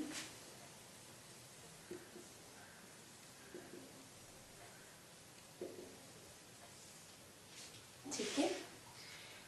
तो ये सारे हमारे एक्सपेंसेस इनडायरेक्ट एक्सपेंस है, ठीक है। ये हमारे प्रोडक्शन में डायरेक्टली एक्सपेंस इन्वॉल्व नहीं है, लेकिन उनको सपोर्ट करते हैं। क्लियर हुआ? फिर से मैं कहना चाहूंगी, ये हमारी एग्जॉस्टिव लिस्ट नहीं है, सिर्फ यही खर्चे नहीं है, और भी बहुत सारे खर्चे होते हैं। वो डिपेंड करते हैं किस तरह के प्रोडक्ट्स मैन्युफैक्चर किए जाते हैं, किस टाइप की इंडस्ट्री है। हर इंडस्ट्री के खर्चे अपने अलग अलग तरह के होते हैं, ठीक है। ये हमने समझने के लिए कुछ एग्जाम्पल्स फ्रेम किए हैं। अब आपको समझ में आया है, आप इसको नोट कीजिए इन एग्जाम्पल्स को, कि फैक्ट्री ओवरहेड के अंदर इनडायरेक्ट मटेरियल के क्या एग्जाम्पल्स हैं, इनडायरेक्ट लेबर्स के क्या एग्जाम्पल्स हैं, इनडायरेक्ट एक्सपेंस के क्या एग्जाम्पल्स हैं। ठीक है, मैं आपकी हेल्प करती हूँ, फटाफट कीजिए। Factory overhead, indirect material, oil, grease, cotton waste, brushes, in short हम इसको कंज्यूमेबल स्टोर्स कहेंगे। एक हमारे कंज्यूमेबल स्टोर्स क्या होते हैं, indirect material. Clear? Second, indirect labour, वो लेबर्स जो प्रोडक्शन में इन्वॉल्व नहीं है, उनको जो हम पे करते हैं, सैलरी वेजेस जो हमने पे करे हैं, वो वे हमारी इनडायरेक्ट लेबर, जैसे salary wages of store keepers, foreman, time keepers. ठीक है, ये एग्जाम्पल्स हमने ले लिया। Third, indirect expenses, factory area के अंदर क्या इनडायरेक्ट एक्सपेंस हुए, रेंट, फैक्ट्री का रेंट, फैक्ट्री प्रीमिसेस का depreciation, electric power, heat and lighting. ठीक है, इसके साथ में एक तो एग्जांपल्स और ऐड करना चाहूंगी। यहाँ पर हमारी प्लांट एंड मशीनरी, जो फैक्ट्री के अंदर हमने प्लांट एंड मशीनरी इंस्टॉल की है, उसका डेप्रिसिएशन भी यहीं पर आएगा। वो मशीनरी जो हमारी फैक्ट्री एरिया के अंदर इंस्टॉल्ड है, उसका डेप्रिसिएशन ऑफ फैक्ट्री प्रीमिसेस यहीं पर मैं ऐड करती हूँ। चलो ठीक है, हम नीचे कर लेते हैं। Depreciation of plant and machinery। ठीक है, इसके अलावा अगर हमने इंश्योरेंस किया हुआ है अपनी फैक्ट्री बिल्डिंग का, या प्लांट एंड मशीनरी का, या हमारे स्टोर्स में जो मटेरियल्स है उनका इंश्योरेंस है, तो वहाँ पे ये इंश्योरेंस पे कवर होगा। तो मैं इन शॉर्ट लिख देती हूँ, इंश्योरेंस प्रीमियम। यानी फैक्ट्री से जुड़ी किसी भी चीज का हमने इंश्योरेंस किया तो हमारे वो फैक्ट्री ओवरहेड का पार्ट होंगे। ठीक है, क्लियर? यहां तक आपको बात समझ में आई? मूव करें नेक्स्ट की तरफ। ठीक है,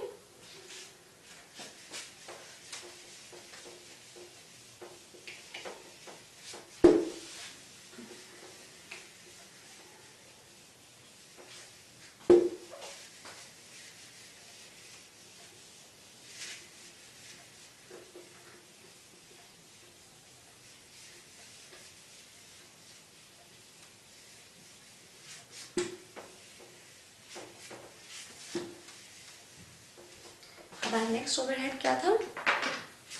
ऑफिस एंड एडमिनिस्ट्रेटिव ओवरहेड।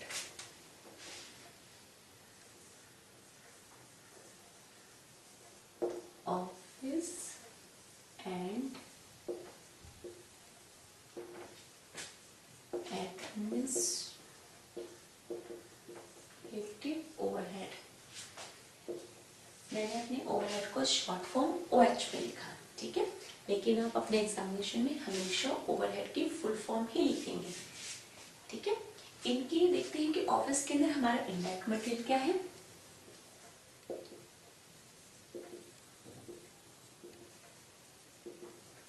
अब जब आपने समझ लिया है कि इनडायरेक्ट मटेरियल होता क्या है, अब आप मुझे मेरी हेल्प करेंगे।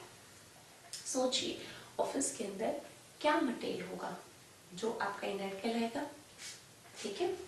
वैसे देखा जाए ऑफिस के अंदर जितने भी मटेरियल्स हैं वो इनडायरेक्ट ही होंगे, क्योंकि वो प्रोडक्शन से रिलेटेड नहीं है, वो ऑफिस एरिया है, ठीक है। तो यहाँ पे आपको मुश्किल नहीं आएगी। तो ऑफिस के अंदर क्या क्या हो सकता है इनडायरेक्ट मटेरियल? मेनली ऑफिस के अंदर होता है प्रिंटिंग एंड स्टेशनरी, यानी जो भी आपका स्टेशनरी का जितना भी मटेरियल्स है वो आपका इनडायरेक्ट मटेरियल हुआ। तो यहाँ पे आपका इनडायरेक्ट मटेरियल क्या होगा? प्रिंटिंग एंड स्टेशनरी, ठीक है। आपका ऑफिस एरिया के अंदर आपका इनडायरेक्ट मटेरियल क्या हुआ? Printing and stationery. ऑफिस में मेनली यही होता है, क्लियर। अब हम देखिए ऑफिस के अंदर हमारे इनडायरेक्ट लेबर क्या है। आप भी साथ साथ मेरे साथ साथ आप सोचिए कि क्या होगा। जब तक मैं लिखती हूँ आप मुझे बताइए।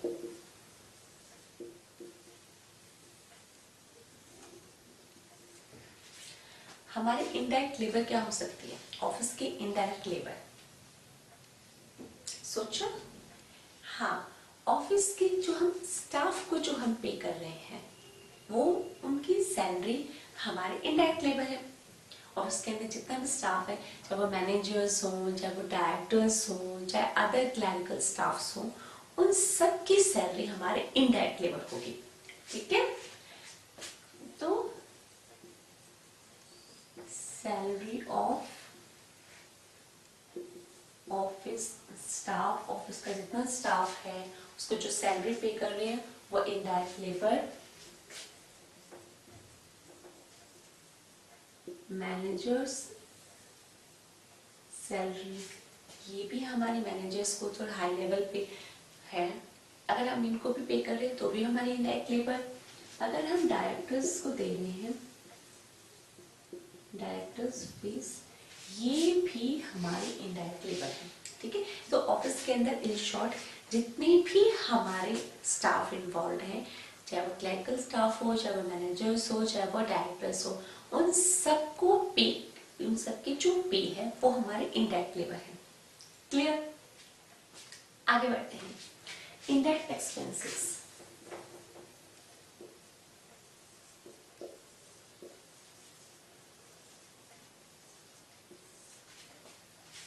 ठीक है। इनडायरेक्ट एक्सपेंसेस के क्या एग्जांपल्स होंगे? वेरी गुड, जैसे आपने फैक्ट्री में देखा उसी तरीके से हम ऑफिस में एक्सपेंसेस देखेंगे। तो शुरू करते हैं। अगर आपके ऑफिस आपने रेंट पे लिया है तो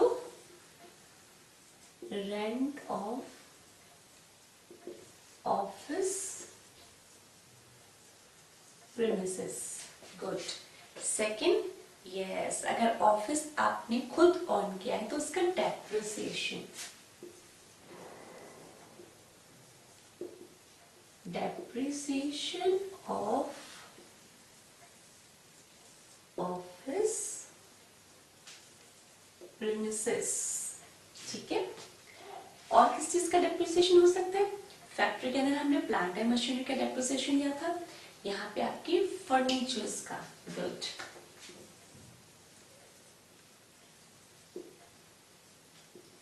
डेप्रिसिएशन ऑफ ऑफिस फर्नीचर, ठीक है। और क्या हो सकता है? लाइटिंग,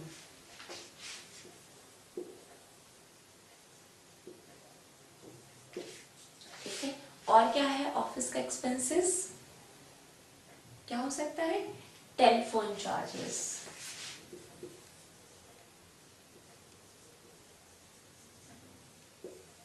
ठीक है। ये टेलीफोनिक जो भी चार्जेस होते हैं हमारे ऑफिस एरिया से रिलेटेड होते हैं, इसके लिए हमारे ऑफिस के इनडायरेक्ट एक्सपेंसेस। और क्या हो सकता है? कुछ लीगल वर्क्स, उसके लिए हमें कुछ लीगल फीस पे करनी पड़ी, वो भी हमारा इनडायरेक्ट एक्सपेंसेस। तो लीगल फीस, ठीक है। कुछ ऑडिट वर्क करना पड़ा, ऑडिट से रिलेटेड हमें कुछ फीस पे की है, तो ऑडिट फीस भी, ऑडिट फीस, ठीक है। तो आपने देखा हमारे ऑफिस के जो भी ऑफिस से रिलेटेड जो भी हमारे एक्सपेंसेस है वो हमारे ऑफिस एंड एडमिनिस्ट्रेटिव ओवरहेड का पार्ट है, ठीक है। अब आप इस चीज को, इन एग्जांपल्स को आप नोट करेंगे। अगेन मैं कहना चाहूंगी ये आपकी एग्जॉस्टिव लिस्ट नहीं है, मीन्स ये एग्जांपल्स यहीं तक सीमित नहीं है, ये examples industry to industry vary कर सकते हैं, ठीक है। कुछ हो सकता है कुछ और इंडस्ट्रीज के अंदर इससे कम एक्सपेंस होते हो सकता है इनसे और ज्यादा एक्सपेंस होते हो, ठीक है। ये मैंने आपको समझाने के लिए कुछ एग्जांपल्स दिए हैं, क्लियर? आप नोट करेंगे, मैं आपकी हेल्प करती हूँ। ऑफिस एंड एडमिनिस्ट्रेटिव ओवरहेड, इसका इनडायरेक्ट मटेरियल होगा printing and stationery, indirect labour होगा ऑफिस के स्टाफ की salary, manager salaries, directors fees, indirect expenses होगा ऑफिस प्रीमिसेस का रेंट, ऑफिस प्रीमिसेस का डेप्रिसिएशन, ऑफिस फर्नीचर का डेप्रिसिएशन, लाइटिंग, ऑफिस की lighting, telephone charges, legal fees, audit fees, ठीक है। आप अब इसको अच्छे से नोट कर लीजिए।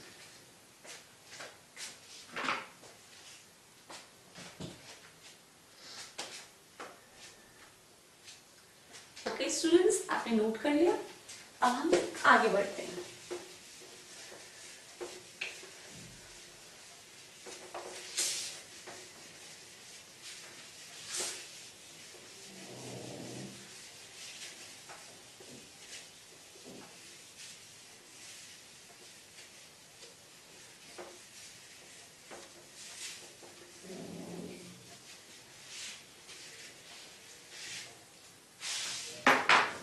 हमारा थर्ड ओवरहेड कौन सा था?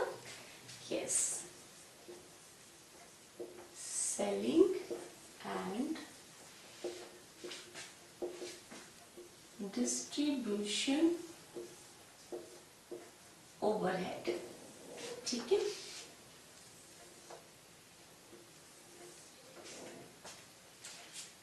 हमारे इनडायरेक्ट मटेरियल्स क्या होंगे?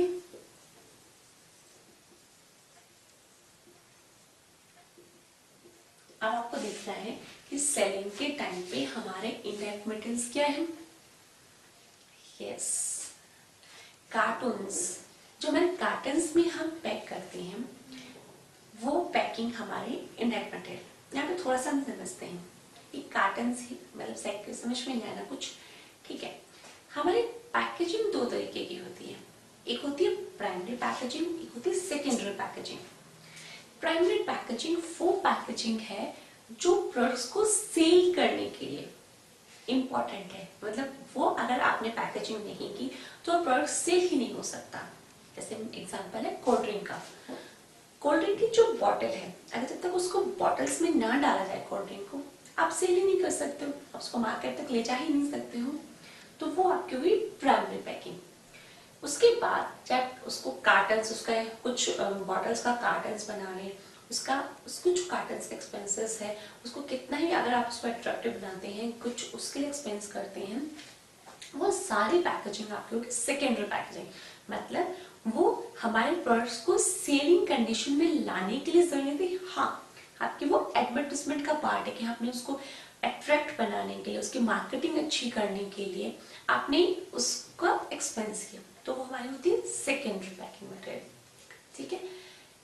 जो हमें प्राइमरी पैकेजिंग मटेरियल है वो एक्सपेंस है, वो हमारा एक्सपेंस है डायरेक्ट मटेरियल का, ठीक है। वो फिर से मैं रिपीट करती हूँ आपका, जो आपका प्राइमरी पैकेजिंग है जिसके बिना आपका कोई भी प्रोडक्ट सेलिंग कंडीशन में नहीं आ सकता, वो होता है हमेशा आपका डायरेक्ट मटेरियल। जो सेकेंडरी पैकेजिंग है, जो आपको प्रोडक्ट्स को सेल करने के लिए, मतलब उसकी एडवर्टीजमेंट करने के लिए जरूरी है, वो आपका होता है सेकेंडरी मटेरियल, जो हमारा यहाँ पर बनेगा इनडायरेक्ट मटेरियल। ठीक है, तो आप इसको एक बार नोट कर लीजिए। ठीक है, एक बार इसको चार्ट को उठा के यहाँ पे प्राइमरी और सेकेंडरी आपको ये मैं थोड़ा सा लिखवा रही हूँ, आप इसको नोट डाउन करेंगे।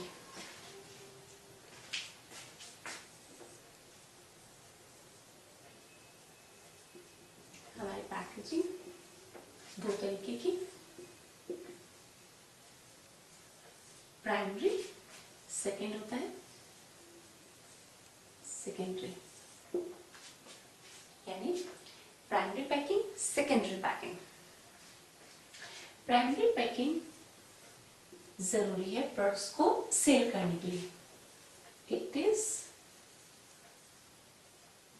Necessary to bring the product in selling condition।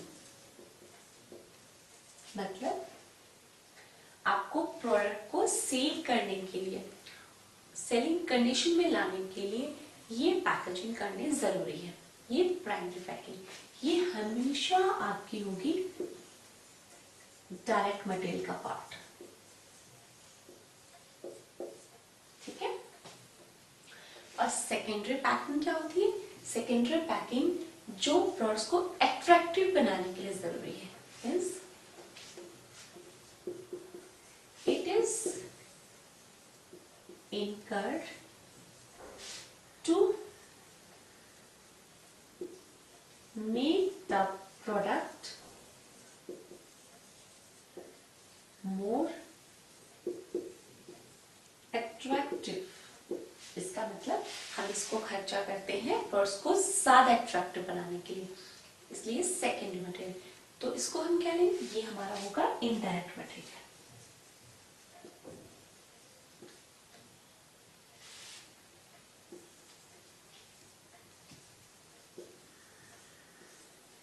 ठीक है, प्राइमरी पैकिंग हमारी डायरेक्ट मटेरियल का पार्ट है, सेकेंडरी पैकिंग हमारी इनडायरेक्ट मटेरियल का पार्ट है। ठीक है, हम यहाँ पे सेलिंग एंड डिस्ट्रीब्यूशन ओवरहेड पढ़ रहे हैं, तो हमारा यहाँ पे इनडायरेक्ट मटेरियल क्या होगा? यस, सेकेंडरी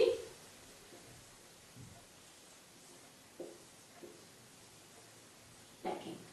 सेकेंडरी पैकिंग हमारी यहाँ पे इनडायरेक्ट मटेरियल होगा। आपने नोट किया, आपको नोट करना है कि पैकेजिंग दो तरीके की होती है, प्राइमरी और सेकेंडरी। प्राइमरी वो है जो प्रोडक्ट को सेलिंग कंडीशन में लाने के लिए जरूरी है, वो हमारा डायरेक्ट मटेरियल है। सेकेंडरी पैकेजिंग वो है जो प्रोडक्ट की मार्केटिंग के लिए जरूरी है, इसलिए वो इनडायरेक्ट मटेरियल है। यहाँ पे आप एग्जांपल दे सकते हो प्राइमरी का, जैसे example bottle of soft drink. ठीक है, और यहाँ पे सेकेंडरी पैकिंग आप दे सकते हो कार्टन्स फॉर ग्रुप ऑफ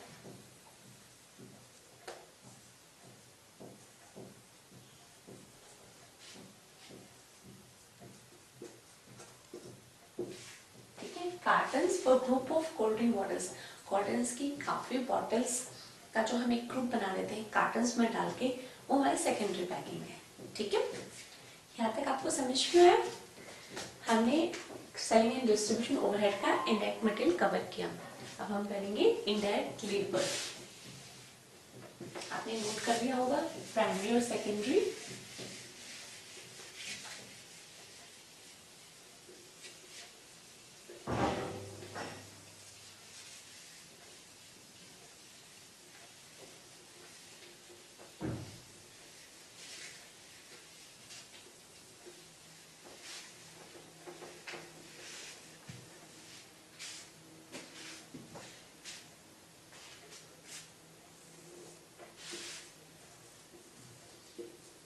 अब हम पढ़ते हैं इनडायरेक्ट लेबर। अब आप सोचिए कि सेलिंग के पॉइंट पे जब आपका प्रोडक्ट सेल होने जा रहा है, वहां पे आपके इनडायरेक्ट लेबर क्या है?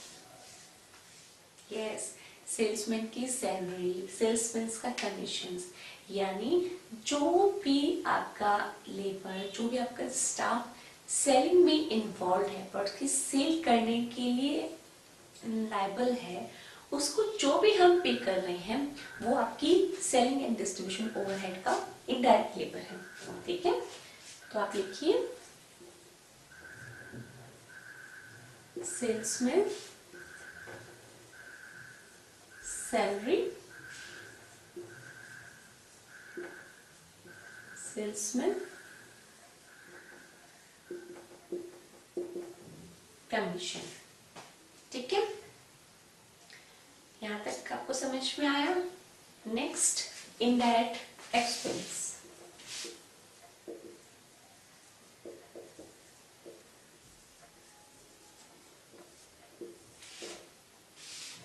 सेलिंग के पॉइंट पे इनडायरेक्ट एक्सपेंस क्या होंगे?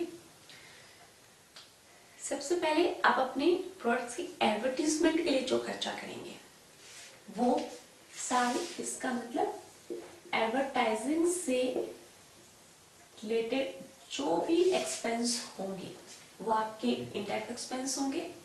ठीक है, एडवर्टाइजमेंट करने के लिए आपको ट्रैवल की करना पड़ेगा, सेल्समैन ट्रैवल करते हैं तो वो ट्रैवलिंग एक्सपेंसेस भी।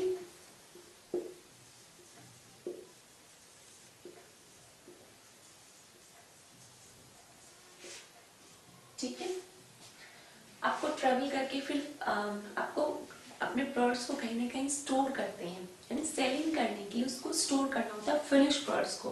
तो वेयर हाउस के चार्जेस, वेयर हाउस आप समझते हैं क्या होता है?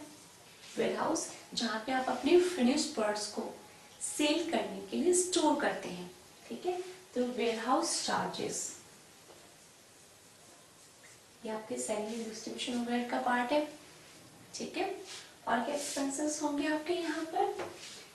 आपके कस्टमर्स को आपने जब प्रोडक्ट्स को भेजा तो कैरेज आउटवर्ड, वहां तक भेजने का जो खर्चा है, कैरेज आउटवर्ड, ये आपका इनडायरेक्ट एक्सपेंस है। हाँ, जब हम कैरेज आउटवर्ड की बात कर रहे हैं तो हम यहाँ पे कैरेज इनवर्ड की बात भी करेंगे। कैरेज आउटवर्ड मतलब प्रोडक्ट्स को, फिनिश प्रोडक्ट्स को कस्टमर्स तक पहुंचाने का जो खर्चा होता है, जो ट्रांसपोर्टेशन का जो खर्चा है वो है कैरेज आउटवर्ड। और अपनी मटेरियल्स को, रॉ मटेरियल्स को फैक्ट्री एरिया तक पहुंचाने का जो खर्चा होता है उसको हम कहते हैं कैरेज इनवर्ड। ठीक है, यहाँ पे 2 मिनट हम रुक के इस कैरेज इनवर्ड और कैरेज आउटवर्ड को समझते हैं। कैरेज आउटवर्ड आपका सेल्फ डिस्ट्रीब्यूशन का पार्ट है, वो खर्चा है जो आपको वेयर हाउस से लेकर कस्टमर्स प्लेस, वेयर हाउस से कस्टमर्स प्लेस तक का जो भी ट्रांसपोर्ट का एक्सपेंस है वो आपका कैरेज आउटवर्ड होता है। कैरेज आउटवर्ड वेयर हाउस से कस्टमर्स प्लेस तक का जो भी ट्रांसपोर्ट का एक्सपेंस है वो है कैरेज आउटवर्ड, जो आपका सेलिंग एंड डिस्ट्रीब्यूशन ओवरहेड का पार्ट हुआ।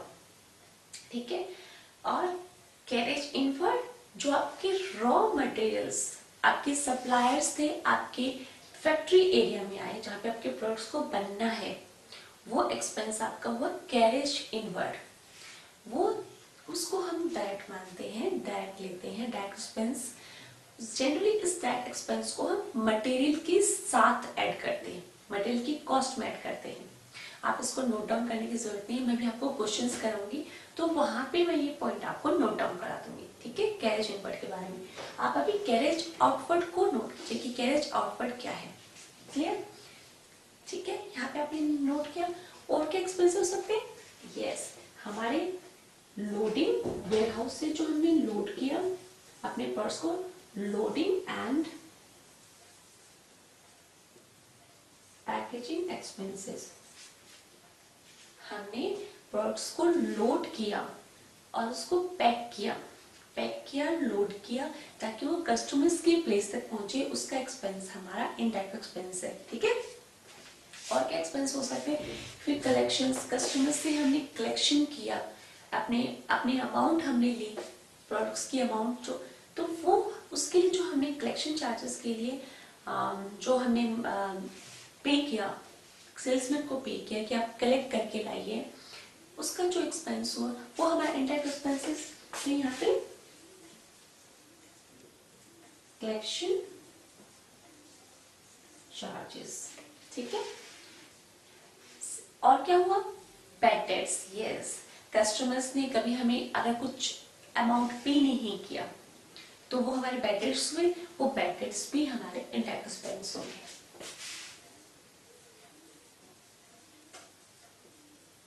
ठीक है, हमारे इनडायरेक्ट एक्सपेंस आपने पढ़ लिया।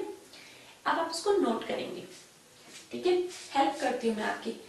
सेलिंग एंड डिस्ट्रीब्यूशन ओवरहेड में इनडायरेक्ट मटेरियल आपका होगा सेकेंडरी पैकिंग, इनडायरेक्ट लेबर आपका होगा सेल्समैन्स की सैलरी, सेल्समैन्स का कमीशन, इनडायरेक्ट एक्सपेंस आपका होगा आपकी एडवर्टाइजमेंट का एक्सपेंसेस, सेल्समैन की ट्रैवलिंग का एक्सपेंसेस, आपके फिनिश प्रोडक्ट्स को वेयर हाउस में रखने के चार्जेस, ठीक है, फिनिश प्रोडक्ट्स को कस्टमर्स तक ले जाने के चार्जेस, कैरेज आउटवर्ड, कस्टमर्स तक पहुंचाने के लिए लोड करना पड़ा, उनको पैक करना पड़ा, उसके एक्सपेंसेस, कस्टमर्स से आपको अपने प्राइस वसूल करने हैं, कलेक्शन चार्जेस के एक्सपेंसेस, बैड डेट्स, अगर कस्टमर्स ने पैसे नहीं दिए, कुछ अमाउंट रह गया हमारा, तो वो बैड डेट्स, ये सारे इनडायरेक्ट एक्सपेंसेस हैं। तो यहाँ पे हमारी ये लिस्ट खत्म होती है। हमने तीनों ओवरहेड्स को समझ लिया, उसके एग्जांपल्स अच्छे से समझ लिए, डायरेक्ट ओवरहेड्स के एग्जांपल्स को हमने समझा, ऑफिस एंड एडमिनिस्ट्रेटिव ओवरहेड के एग्जांपल्स को हमने समझा, और अब हमने सेलिंग एंड डिस्ट्रीब्यूशन ओवरहेड के एग्जांपल्स को भी समझ लिए। यहाँ तक आपको तीनों ओवरहेड्स अब अच्छे समझ में आएंगे। अब ओवरहेड से डरने की जरूरत नहीं है, ओवरहेड्स को हमने अच्छे से समझ लिया है, ठीक है। अब मैं यहाँ पे इरेज करती हूँ आपको।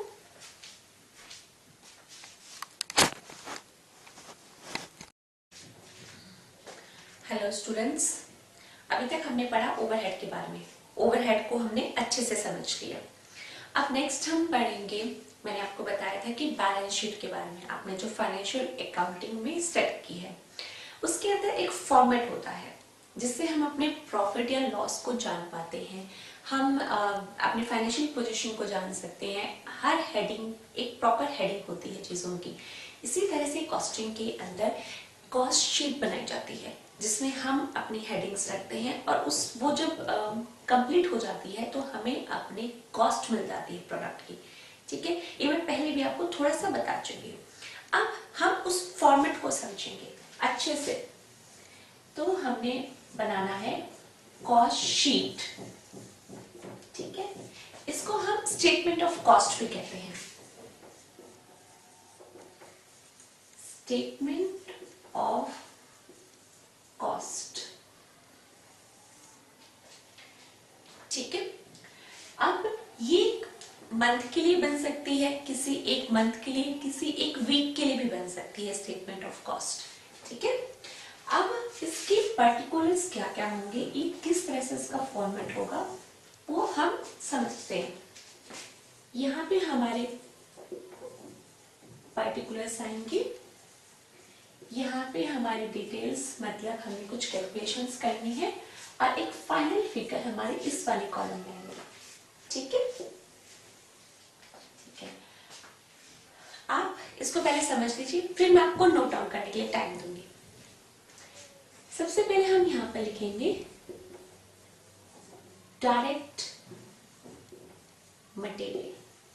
हम पढ़ चुके हैं कि direct material plus direct labour plus direct expenses क्या होता है हमारा प्राइम कॉस्ट। यही हमने यहाँ पे करना है। डायरेक्ट मटेरियल की फिगर हमारी यहाँ पर आई, इसके बाद हमारा आया डायरेक्ट लेबर, उसके बाद हमारे पास आया डायरेक्ट एक्सपेंसेस, ठीक है। इन तीनों क्या सम क्या हुआ, यस प्राइम कॉस्ट। ये तो हम पहले ही पढ़ चुके हैं, हमें यहाँ तक तो पता है, ठीक है। ये टर्म से भी हम अवेयर हैं, हमें पता है प्राइम कॉस्ट क्या है, ठीक है। आगे बढ़ते हैं। इसके बाद हमने पढ़ा फैक्ट्री ओवरहेड पढ़ा था, हम उसी सीक्वेंस में चल रहे हैं जिस सीक्वेंस में हमने इन चीजों को, इन पर्टिकुलर्स को स्टडी किया है। हमने प्राइम कॉस्ट के बाद क्या सीखा था? फैक्ट्री ओवरहेड के बारे में। ठीक है, अगर फैक्ट्री ओवरहेड को हम प्राइम कॉस्ट में ऐड करते हैं तो हमें एक नया टर्म मिलता है, उस टर्म को हम कहते हैं वर्क कॉस्ट। ठीक है, क्या कहते हैं हम उसको? Work cost. वर्क कॉस्ट को हम क्या कह सकते हैं? फैक्ट्री कॉस्ट भी कहते हैं। यहाँ पे हमारे फैक्ट्री ओवरहेड की फिगर आने के बाद ये फिगर हमारी आ जाएगी वर्क कॉस्ट की, यानी फैक्ट्री कॉस्ट की। ठीक है, हमने एक नया टर्म सीखा, हमने सीखा प्राइम कॉस्ट के अंदर अगर हम फैक्ट्री ओवरहेड को ऐड कर दे तो हमें मिल जाता है अपना वर्क कॉस्ट, यानी फैक्ट्री कॉस्ट। ठीक है, आपको साथ साथ लर्न भी हो रहा है, एक बार आपको लर्न हो जाएगा, एक बार आप समझ लेंगे, उसके बाद आप इसको नोट डाउन कर सकते हैं। ठीक है, यहां तक हमारा कंप्लीट हुआ। उसके बाद फैक्ट्री ओवरहेड के बाद हमने कौन सा ओवरहेड पढ़ा था? Yes, office and administrative overhead. ठीक है, अगर वर्क कॉस्ट के अंदर ऑफिस एंड एडमिनिस्ट्रेटिव ओवरहेड को ऐड करते हैं तो हमें एक नया टर्म मिलता है, उस टर्म को हम कहते हैं कॉस्ट ऑफ प्रोडक्शन। ये हमारा हुआ ऑफिस एंड एडमिनिस्ट्रेटिव ओवरहेड, और हमें एक नया टर्म क्या मिला? Cost of production. ठीक है, ये हमें मिला कॉस्ट ऑफ प्रोडक्शन। ठीक है, हमने अभी एक इससे पहले कॉस्ट ऑफ प्रोडक्शन से पहले क्या सीखा था? वर्क कॉस्ट निकालना।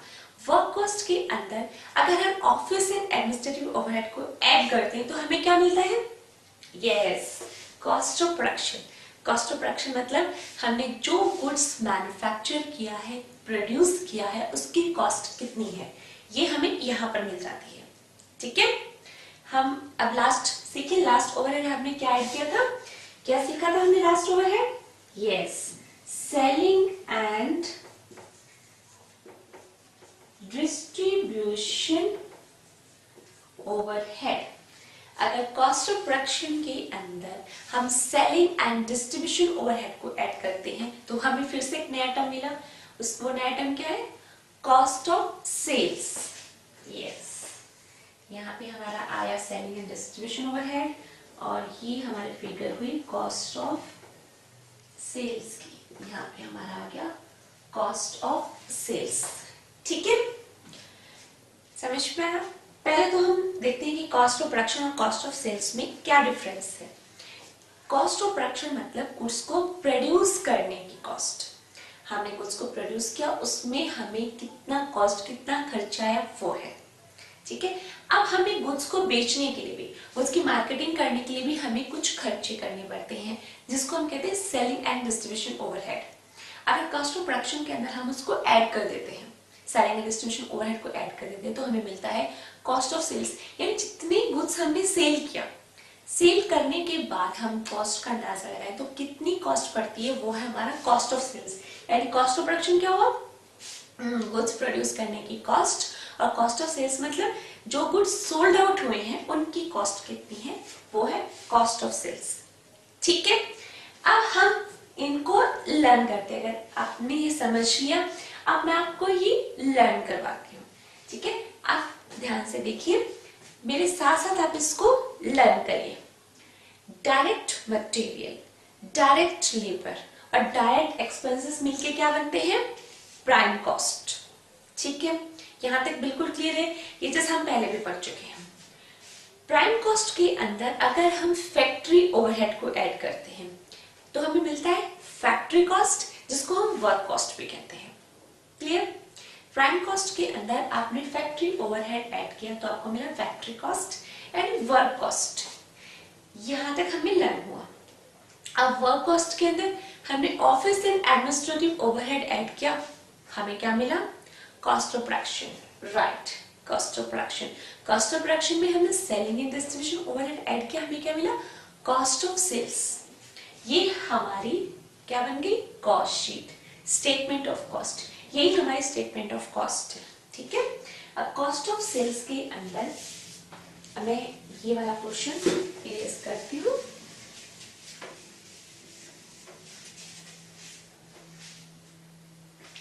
अगर आप कॉस्ट ऑफ सेल्स में प्रॉफिट एडअप करते हैं तो आपको क्या मिलता है? यस, सेलिंग प्राइस यानी सेल्स। ठीक है, कॉस्ट ऑफ सेल्स के अंदर अगर प्रॉफिट ऐड करते हैं तो आपको सेल्स की फिगर यानी सेलिंग प्राइस की फिगर मिल जाती है। क्लियर? ऐसा समझ में आपको? ठीक है, अब आप इसको नोट डाउन करेंगे। नोट इट डाउन, इसको नोट कीजिए।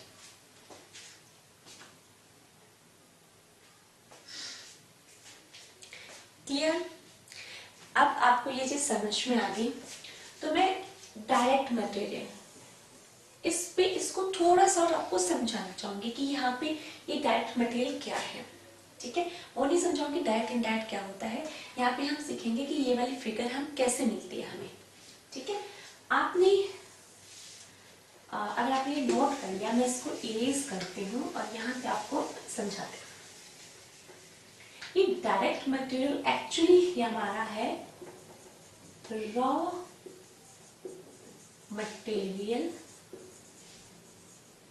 कंज्यूम्ड। जितना रॉ मटेरियल कंज्यूम्ड हुआ है प्रोडक्ट बनाने के लिए वो फिगर है रॉ मटेरियल कंज्यूम्ड। ठीक है, अब ये कैसे निकालते हैं रॉ मटेरियल कंज्यूम्ड? सिंपल सा, जितना आपने परचेज किया ड्यूरिंग द ईयर, हमें वो टोटल परचेजेस लेनी है। कुछ लास्ट ईयर का स्टॉक आपके पास पड़ा होगा जिसको हम कहते हैं ओपनिंग स्टॉक। वो इस साल का क्या हुआ हमारा? Opening stock. परचेजेस के अंदर अगर हमने ओपनिंग स्टॉक को ऐड किया तो ये हमारे पास जो है टोटल मटेरियल्स अवेलेबल। अभी हमें मैन्युफैक्चरिंग के लिए कितने रॉ मटेरियल्स हो गए हमारे पास? टोटल रॉ मटेरियल्स क्या हुए? जो हमारे पास ओपनिंग स्टॉक था और जो हमने परचेजेस की थी, ये सारे हमारे हुए यस रॉ मटेरियल्स अवेलेबल। और इसमें से आपके ईयर, जिस भी ईयर टाइम के लिए आप बना रहे हैं ये कॉस्ट शीट, उस टाइम के बाद जितना आपका बच गया क्लोजिंग स्टॉक जितना हुआ आपका, वो अगर उसमें से अवेलेबल रॉ मटेरियल्स में से माइनस कर देते हैं तो आपको मिला रॉ मटेरियल कंज्यूम्ड। ठीक है, मैं इसको लिख कर समझाती हूँ। ठीक है, रॉ मटेरियल परचेस्ड, ये रॉ मटेरियल तो है आपने परचेज किया। ठीक है, इसके अंदर अगर हमने opening stock of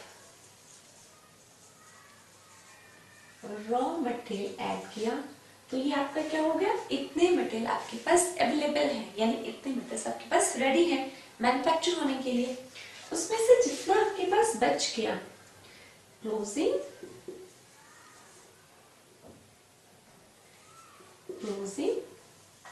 stock of raw material, जितना आपके पास बच गया उसको अगर हम माइनस कर देते हैं तो हमारे पास जो फिगर अवेलेबल होती है उसको हम कहते हैं रॉ मटेरियल कंज्यूम्ड। ठीक है, समझ में? यही रॉ मटेरियल कंज्यूम्ड आपका प्राइम कॉस्ट का पार्ट बनता है। प्राइम कॉस्ट में जो आप डायरेक्ट मटेरियल लेते हैं वो डायरेक्ट मटेरियल एक्चुअली है रॉ मटेरियल कंज्यूम्ड, कि हम यहाँ पे निकालते हैं कॉस्ट ऑफ प्रोडक्शन। प्रोडक्शन में जितना रॉ मटेरियल्स यूज हुआ वही लेना है हमें, वो होता है रॉ मटेरियल कंज्यूम्ड। और उसको कैलकुलेट करने के लिए हमने ओपनिंग स्टॉक को एडअप किया किसके साथ? परचेजेस के साथ, और जितना क्लोजिंग स्टॉक था उसको माइनस किया तो हमारे पास फिगर आ गई रॉ मटेरियल कंज्यूम्ड की। ठीक है, यहाँ तक आप समझ में आया? अब आप इसको नोट डाउन कीजिए, रॉ मटेरियल कंज्यूम कैसे निकालते हैं इसको नोट कीजिए। उसके बाद हम करते हैं अपने असाइनमेंट के क्वेश्चंस। ठीक है, अब मैं इस सबको इरेज कर देती हूँ। आपने यहाँ तक नोट कर लिया होगा। ठीक है,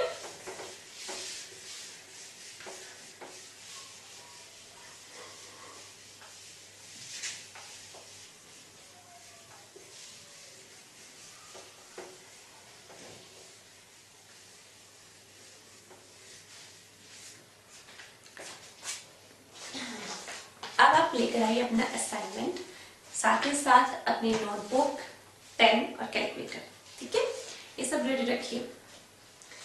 अब निकालिए आपकी प्रैक्टिकल एक्सरसाइज असाइनमेंट की, आपकी A1 असाइनमेंट की प्रैक्टिकल एक्सरसाइज। ये हम असाइनमेंट कर रहे हैं A1, ठीक है, बेसिक्स का असाइनमेंट। ओके, इसका आप निकालिए क्वेश्चन नंबर 1, रीड करना शुरू कीजिए।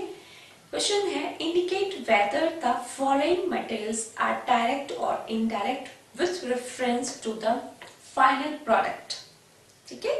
आपको डायरेक्ट और इनडायरेक्ट मटेरियल, जो क्वेश्चंस में कुछ मटेरियल्स दिए गए हैं, आपको ये बताना है कि ये मटेरियल फाइनल प्रोडक्ट के लिए डायरेक्ट मटेरियल की इनडायरेक्ट मटेरियल, ठीक है।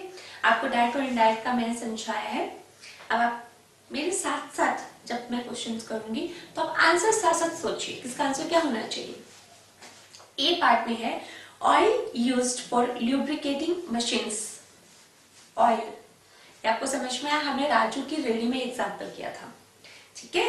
राजू की रेडी में हमने ऑयल यूज किया था और मैंने क्या बताया, ऑयल क्या है, कंज्यूमेबल स्टोर्स। तो ये क्या हुआ, यस, ये हमारा हुआ इनडायरेक्ट मटेरियल, ठीक है। आप नोट डाउन कीजिए इसको। ऑयल, ये हमारा क्वेश्चन नंबर 1 और ये हमारा ए पार्ट है। क्वेश्चन है oil used for lubricating machines, ठीक है। ऑयल क्या है हमारा, यहां पर ऑयल हमारा क्या हुआ, यस, यहां पर ऑयल हमारा हुआ इनडायरेक्ट मटेरियल। हमें डायरेक्ट और इनडायरेक्ट देखते समय हमें ये तो देखना ही है, इसका हमने बेसिस क्या बताया था, डिफरेंस, बेसिस ऑफ डिफरेंस क्या था डायरेक्ट और इनडायरेक्ट के बीच में, यस, डायरेक्ट मटेरियल को हम आइडेंटिफाई कर सकते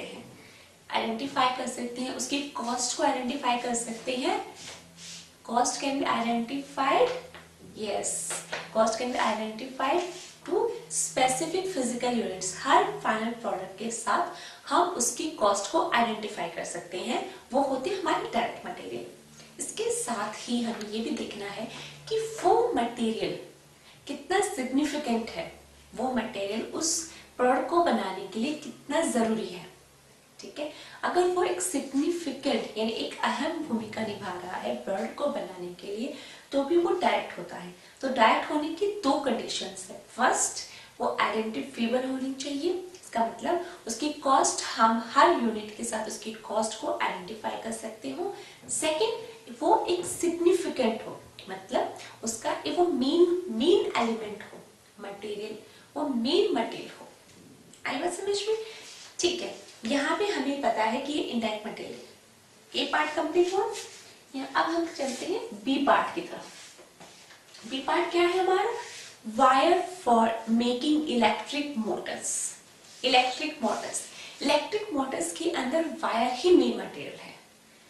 कॉपर वायर इलेक्ट्रिक मोटर्स के अंदर यूज होती है, वो उसका मेन मटेरियल है। साथ ही साथ एक मोटर के अंदर कितनी कॉपर वायर यूज की है, उसकी कॉस्ट कितनी है, वो आइडेंटिफिएबल हो, इजिली आइडेंटिफाइड हो सकती है, क्योंकि वही उसका मेन एलिमेंट है, ठीक है, मेन मटेरियल है। इसीलिए वायर्स क्या हुए इस केस में हमारे, यस, इस केस में वायर हमारे हुए डायरेक्ट मटेरियल, ठीक है। आप नोट डाउन कीजिए साथ साथ, wire for making electric motors, ठीक है। ये मैंने क्या कहा, ये क्या है हमारा, यस, डायरेक्ट मटेरियल, ठीक है। फर्स्ट चीज, ये आइडेंटिफाई कर सकते हैं इसकी कॉस्ट को, हर यूनिट के अंदर, हर इलेक्ट्रिक मोटर में कि इलेक्ट्रिक मोटर में कितनी वायर की कॉस्ट है, हमें पता कर सकते हैं। हर मोटर के अंदर वायर्स की कितनी कॉस्ट है, हमें पता कर सकते हैं, इसलिए भी ये डायरेक्ट मटेरियल है। सेकेंड, ये इसलिए भी डायरेक्ट मटेरियल है क्योंकि ये एक मेन मटेरियल है इलेक्ट्रिक मोटर को बनाने के लिए, ठीक है। ये दोनों बातों का होना बहुत जरूरी है डायरेक्ट और इनडायरेक्ट का पता लगाने के लिए। क्लियर, सेकेंड आपको क्लियर है बी पार्ट। अब हम बढ़ते हैं अपने सी पार्ट की तरफ। सी में क्या है, bottles used for filling in a soft drink. ये मैं आपको बता चुकी हूँ, मैंने प्राइमरी पैकिंग मटेरियल और सेकेंडरी पैकिंग मटेरियल के बारे में आपको बताया। एक मैं रिकैप देती हूँ, ठीक है। सी पार्ट करने से पहले हम एक रिकैप ले लेते हैं प्राइमरी पैकिंग मटेरियल के बारे में और सेकेंडरी पैकिंग मटेरियल के बारे में। आप इसको कंसेप्ट को समझिए, अगर आपने इसको नोट डाउन पहले कर चुके हैं तो नोट डाउन करने की जरूरत नहीं है, आप इसको समझिए एक बार फिर से।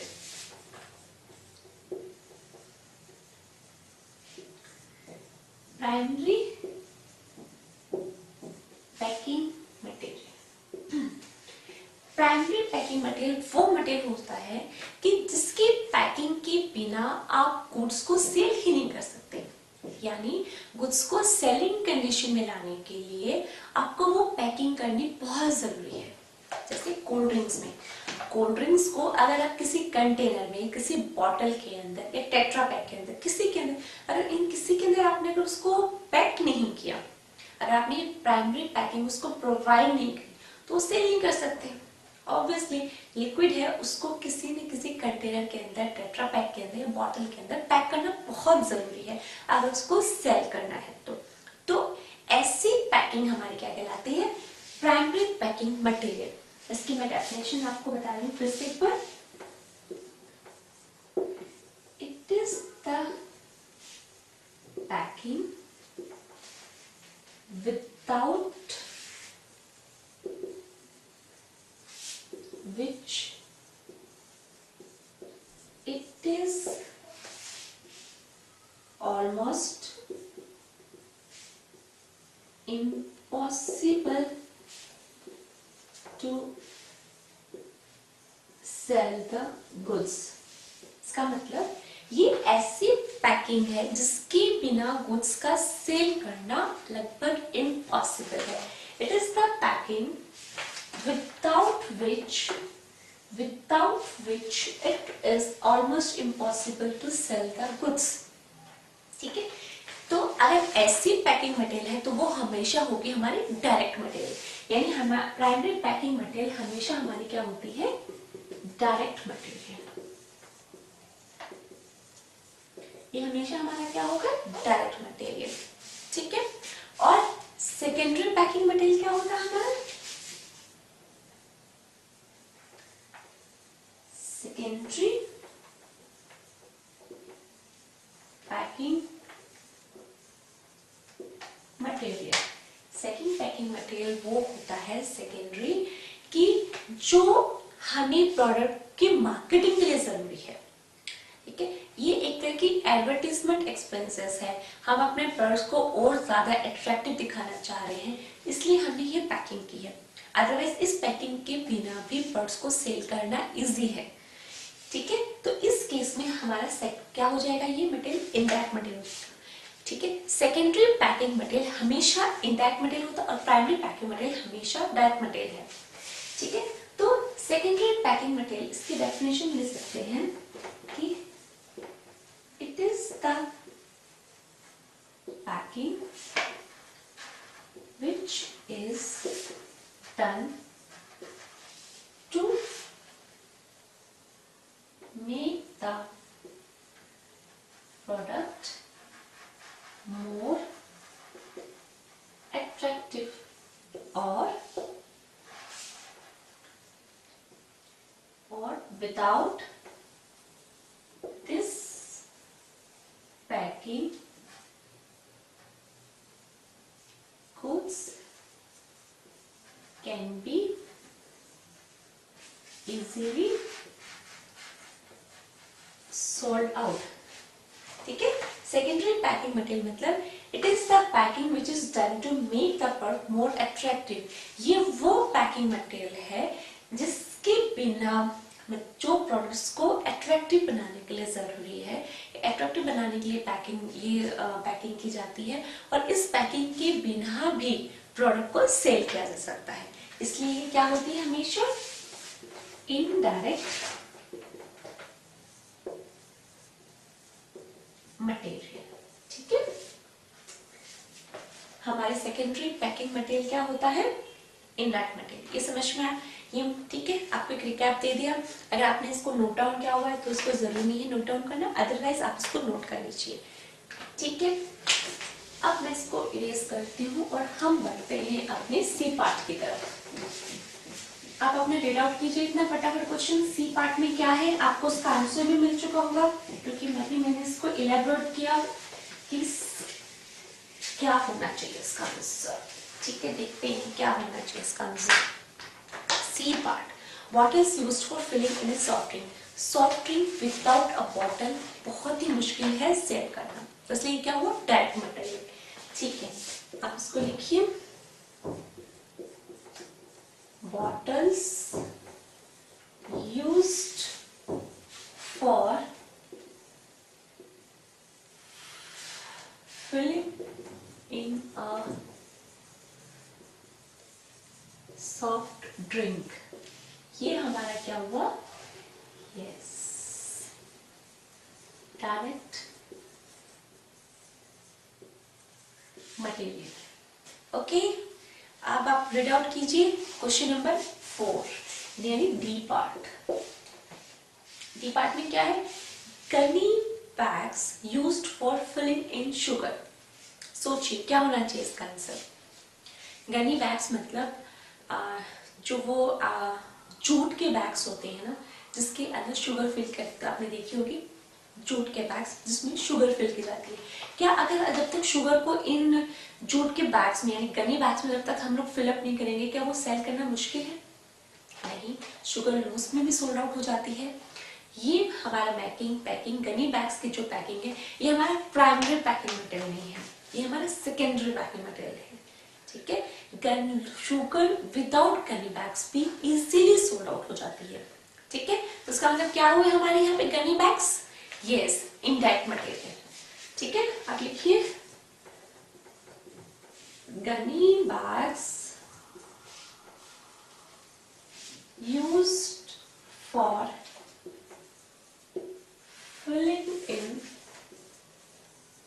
शुगर। ये हमारे क्या हुए, यस, ये हमारे हुए इनडायरेक्ट मटेरियल। ठीक है, यहाँ पे हमने प्राइमरी, यहाँ पे हमारी बॉटल्स क्या थी, प्राइमरी पैकिंग मटेरियल, इसलिए वो डायरेक्ट मटेरियल था। गनी बैग्स यहाँ पे हमारे सेकेंडरी पैकिंग मटेरियल, इसलिए ये इनडायरेक्ट मटेरियल है। समझ में आया आपको? गुड। अब हम पढ़ते हैं ई पॉइंट्स। ई पॉइंट में क्या है हमारा, ingots used by a foundry making castings। Question को समझते हैं क्या है ingots। ingots एक टाइप का मेटल्स होता है, ठीक है, जिस मेटल को हम लिक्विड फॉर्म में लाके कास्टिंग्स बनाते हैं। तो फॉन्ड्री होती है, फॉन्ड्री ऐसी इंडस्ट्री, एक ऐसी फैक्ट्री जो कास्टिंग को मैन्युफैक्चर करती है, और इनगोट्स वो मेटल होता है जिसको लिक्विड फॉर्म में लाके कास्टिंग्स बनाए जाते हैं। Clear? Ingots used by a foundry making castings। Foundry है, एक ऐसी फैक्ट्री है जो कास्टिंग बनाती है, उसके लिए एक ऐसा मेटल जो कास्टिंग बनाने का मेन मटेरियल है, और जो जिसकी कॉस्ट हर कास्टिंग के साथ आइडेंटिफिएबल भी है। ठीक है, तो ये यहाँ पर क्या हुआ, इनगॉट्स क्या हुए, यस, इनगॉट्स हमारे हुए डायरेक्ट मटेरियल।